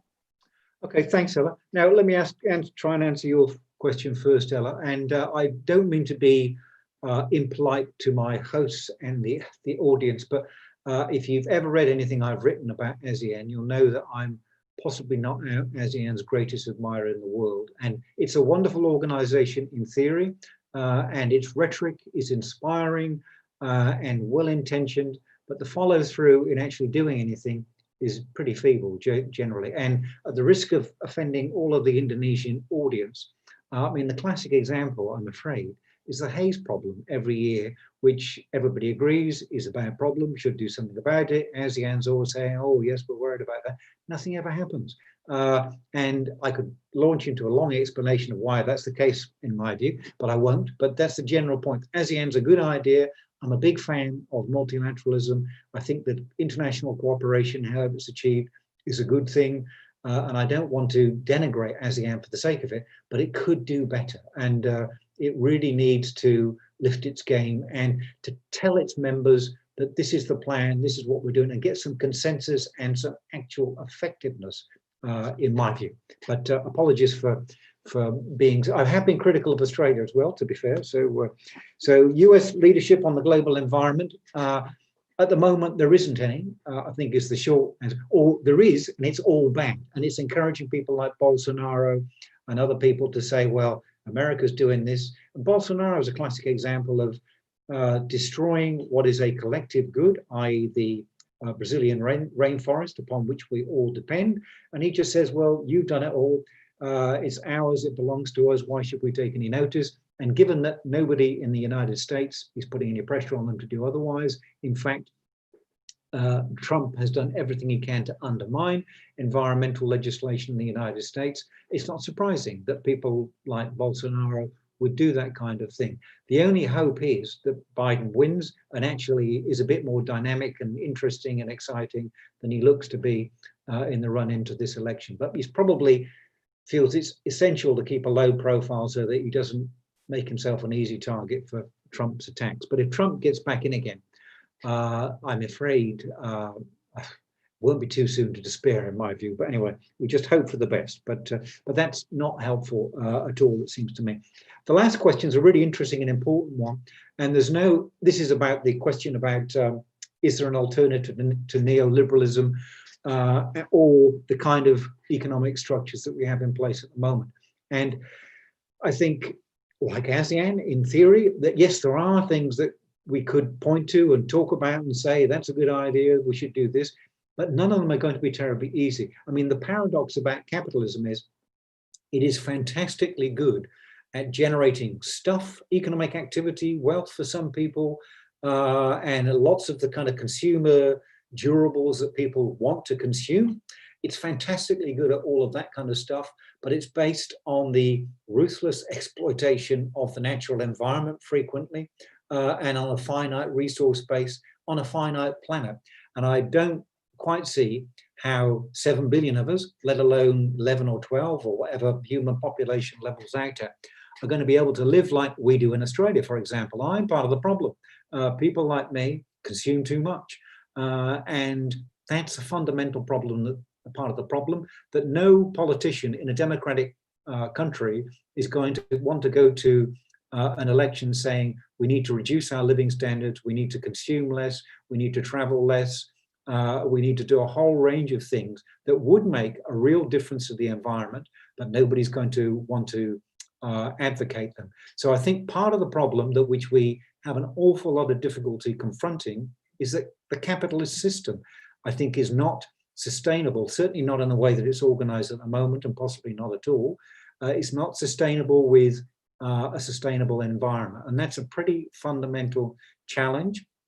And it's just about unimaginable how we might get from where we are now to where we might need to be, having a more sustainable economic relationship with the natural environment. I'm not sure how to do it full stop, but I do know that it's not going to be easy. But I also have a strong suspicion that if we don't get on with it and start rethinking some of those kind of fundamental premises, then we're not likely to be able to kind of save what's left of the environment that we depend upon from further kind of willful destruction and its ability to be able to support us in whatever part of the world we live and under whatever circumstances we live in. So I need to reiterate those questions came from our colleague from University of Indonesia, Ibu Nurul Isnaini. Thank you so much for the questions, Ibu. Maybe one last question, Mark, just one last, because this is like quite a hypothetical question, really. Would this pandemic brought Asia back to the economic crisis in 1998? Would it be like a spread out crisis, economic crisis? I don't think anybody knows. The great hope is China is bouncing back in a way that seems to be encouraging, with the caveat that, is that what we actually need? That's the great paradox, that yes, we can, if all the economies bounce back and we all start flying around the world again, we all start consuming again, yes, that's great for the economy, but it's not great for the long-term sustainability or health of the planet. And that's the fundamental paradox that we face. I mean, the pandemic arguably offers us a kind of window of opportunity to kind of rethink what coming out of the pandemic might look like and whether we might be able to do it on a more sustainable basis that doesn't involve wrecking the environment as part of our desperate struggle to lift ourselves out of poverty and do many other things. And that's another fundamental problem, that if we don't think about economic inequality on a global scale, I mean, why would we expect sub-Saharan Africa to think that not developing, not being plugged into the global economy, not seeing rising living standards wasn't a good idea? That's why if we can't do it in countries like Australia, then why would we expect anybody else to do it? Because we've got a moral obligation, in my view, to go first and to show that we're prepared to make real sacrifices, and that's going to be what's involved, I think, and changes in the way that we live and the way that we interact with the rest of the world. And the good news, if there is any, is that regional organizations might actually play some sort of role in trying to think about and organize and even institutionalize the way those kinds of relationships might be developed over time, and to think about some kind of more equitable approach to economic development, social development, whatever. But until we get a bit more inspired leadership from some of the people around the world, then it doesn't look terribly encouraging, I'm afraid. Yes, and the end of the story from, I hope that this is going to be a good ending for our life in terms of post-pandemic, after we face such failures and realize that we are very, mistreating the environment terribly bad, and we learn something from it. We need to probably reform our health system as well, and reducing inequality and so forth. Thank you so much for the time and your extensive elaboration in this forum, Professor Mark Beeson. I really, really appreciate it. And all our attendees in this session, thank you so much for raising your questions and listening to our dialogue in this session. Before I give back this opportunity to Mr. Willie, our MC, could you please tell us about what's going to happen next, and then we're going to turn our camera on? Yes. Yes. Okay. So thank you so much for all of your attendance and your comments and questions again. I represent the committee, wish to thank you for this very excellent engagement between audience and speakers. Again, thank you so much for Professor Mark Beeson for Mark. Session. I'll see you next time in Perth, Professor. Thanks, Ella. Thank you. Thank you so much. Stay with us. Stay with us. Take a photo. Just one last photo, please. All right. Should I take over now, Dr. Ella? Okay, thank you very much, Dr. Ella Prihatini, and also Professor Dr. Mark Beeson. Now the committee would like to hand over a certificate to Professor Dr. Mark Beeson on your insightful contribution to ICOBIRD 2020. The certificate, sir, is to express our appreciation for your contribution to this international conference. Furthermore, a token of appreciation will also be sent, sir, to your email alongside with an e-gift from our committee. The committee shall now take a photo with Professor Dr. Mark Beeson. I kindly ask all participants to open your camera, and I shall now assist with a countdown. Committee ready? Okay, 3, 2, 1. Once again, 3, 2, 1. Thank you very much, and please give a round of applause to Professor Mark Beeson.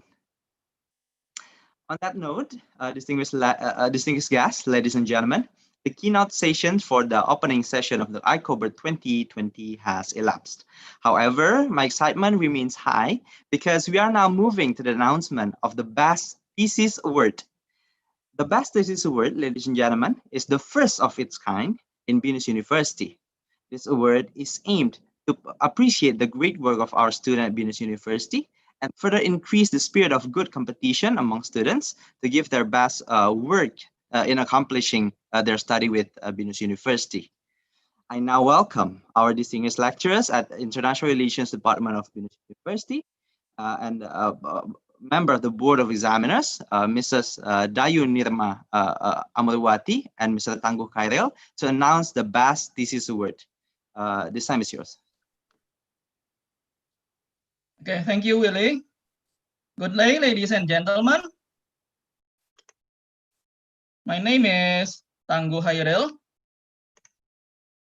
and I will announce the winners of the Best Thesis Awards with my colleague, Dayu.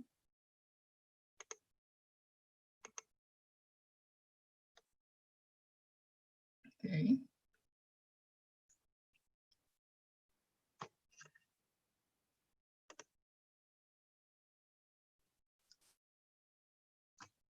Mbak Dayu, are you there? Okay. Hello, everyone. I'm here. Forgot to unmute myself.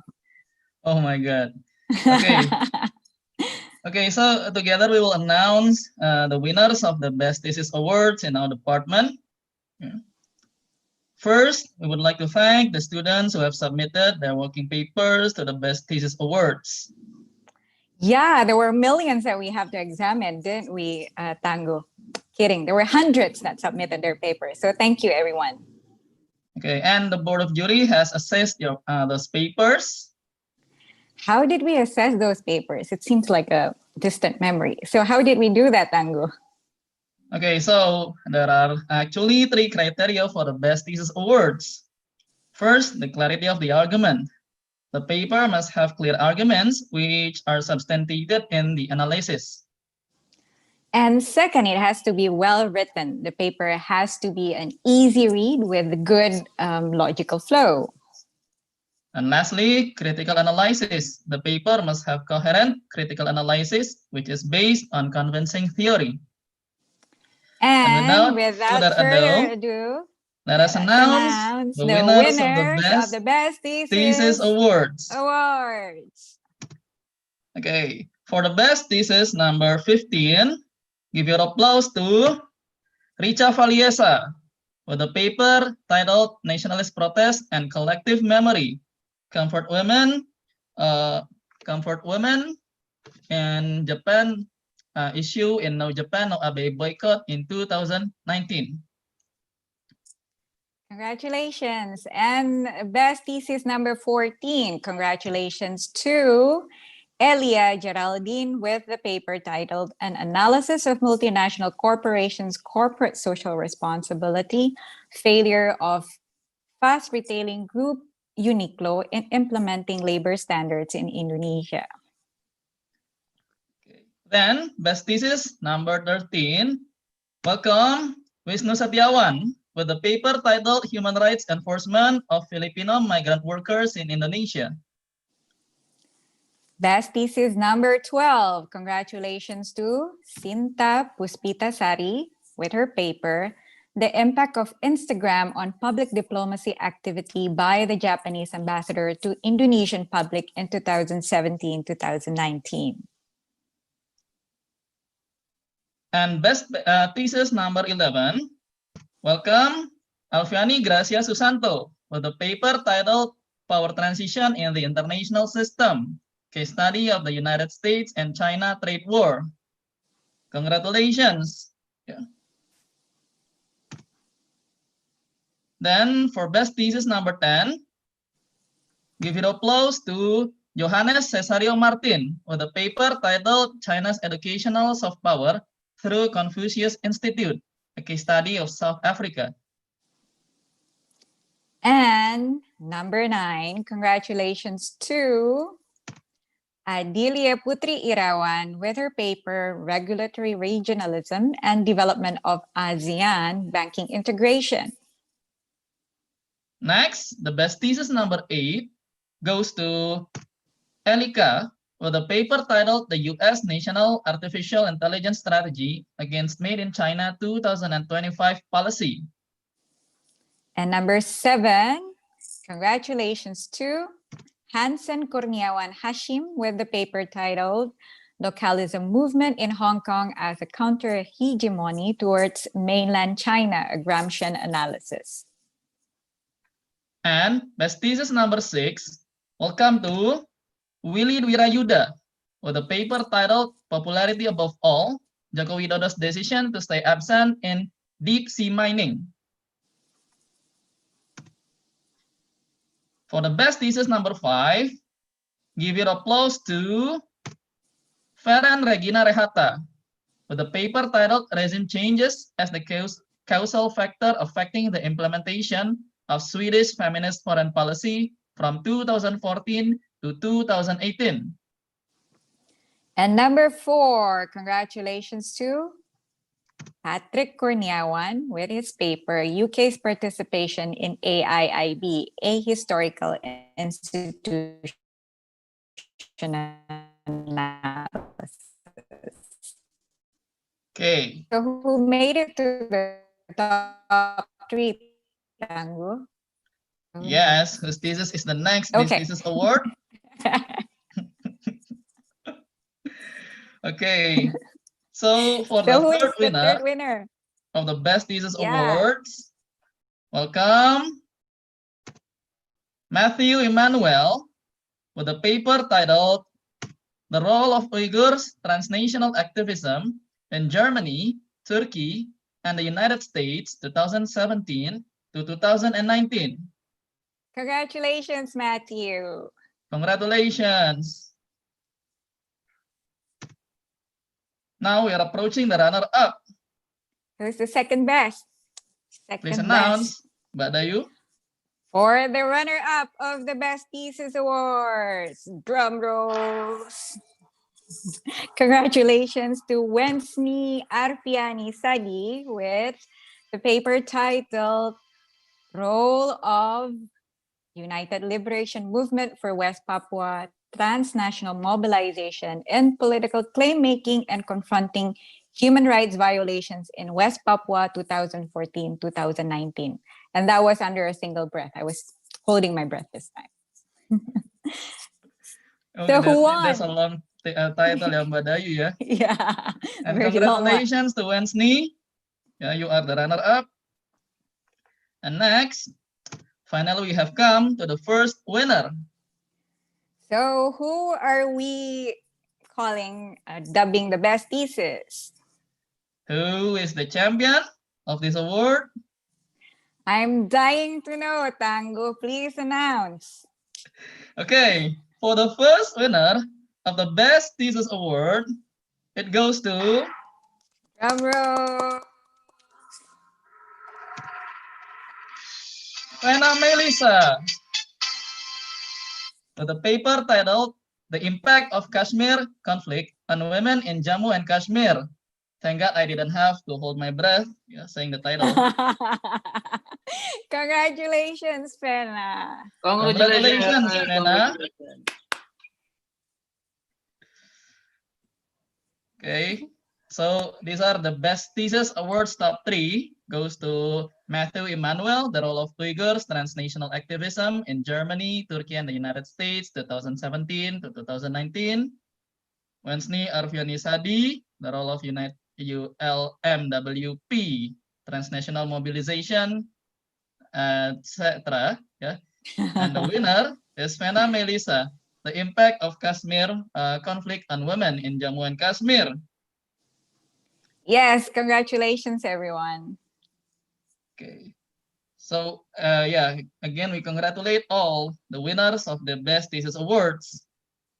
And quoting Linkin Park, you have tried so hard and come so far. In the end, your hard work pays off, okay?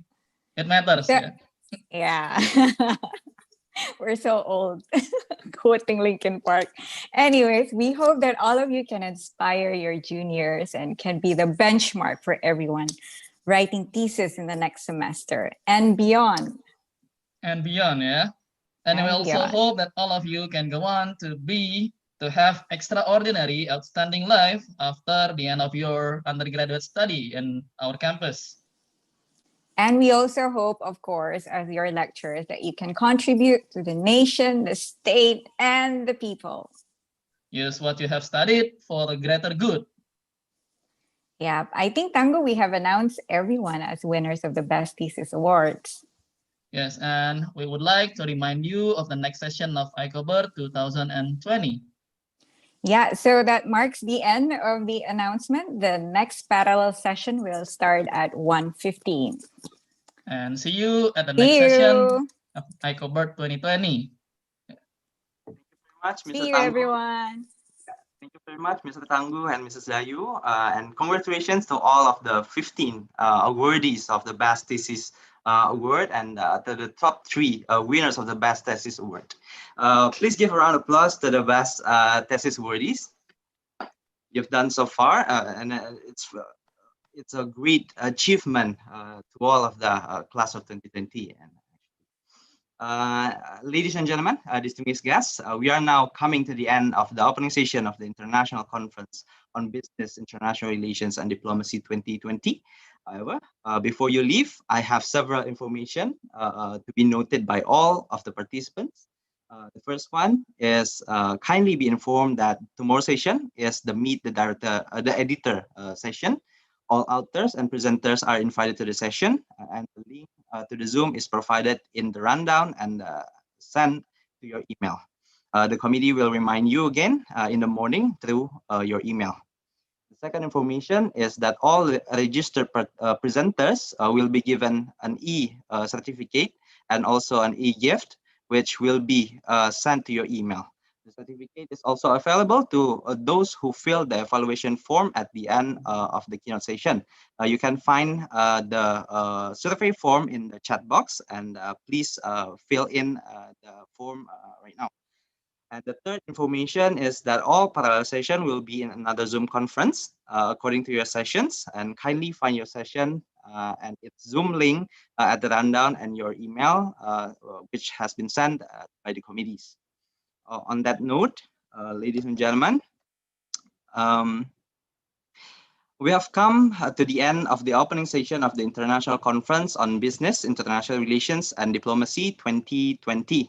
If I may give my personal note, if I may, Dr. Lily, it has been the 3rd year that I've been hosting ICOBIRD, and I think this is going to be the last time I'm hosting this event in my capacity as a student of Venus University.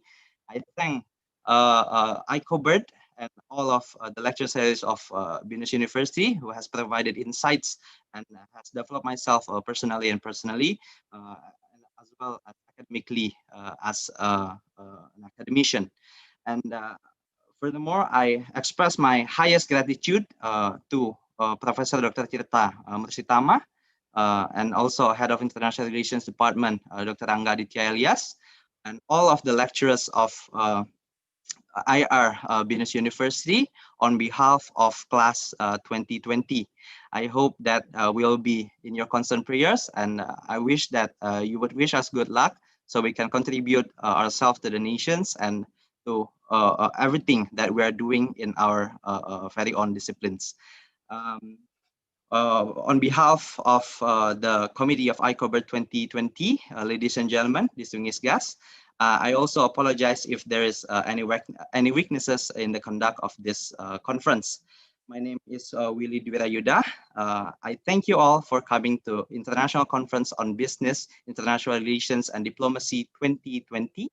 And I'm looking forward to see you in the parallel sessions. Thank you very much and see you. Thank you, everyone. We'll see you next in the parallel session. And parallel session will start at 1:15. Please observe your rooms and your ID of Zoom, yeah? Thank you very much, Pak Lili. Yeah.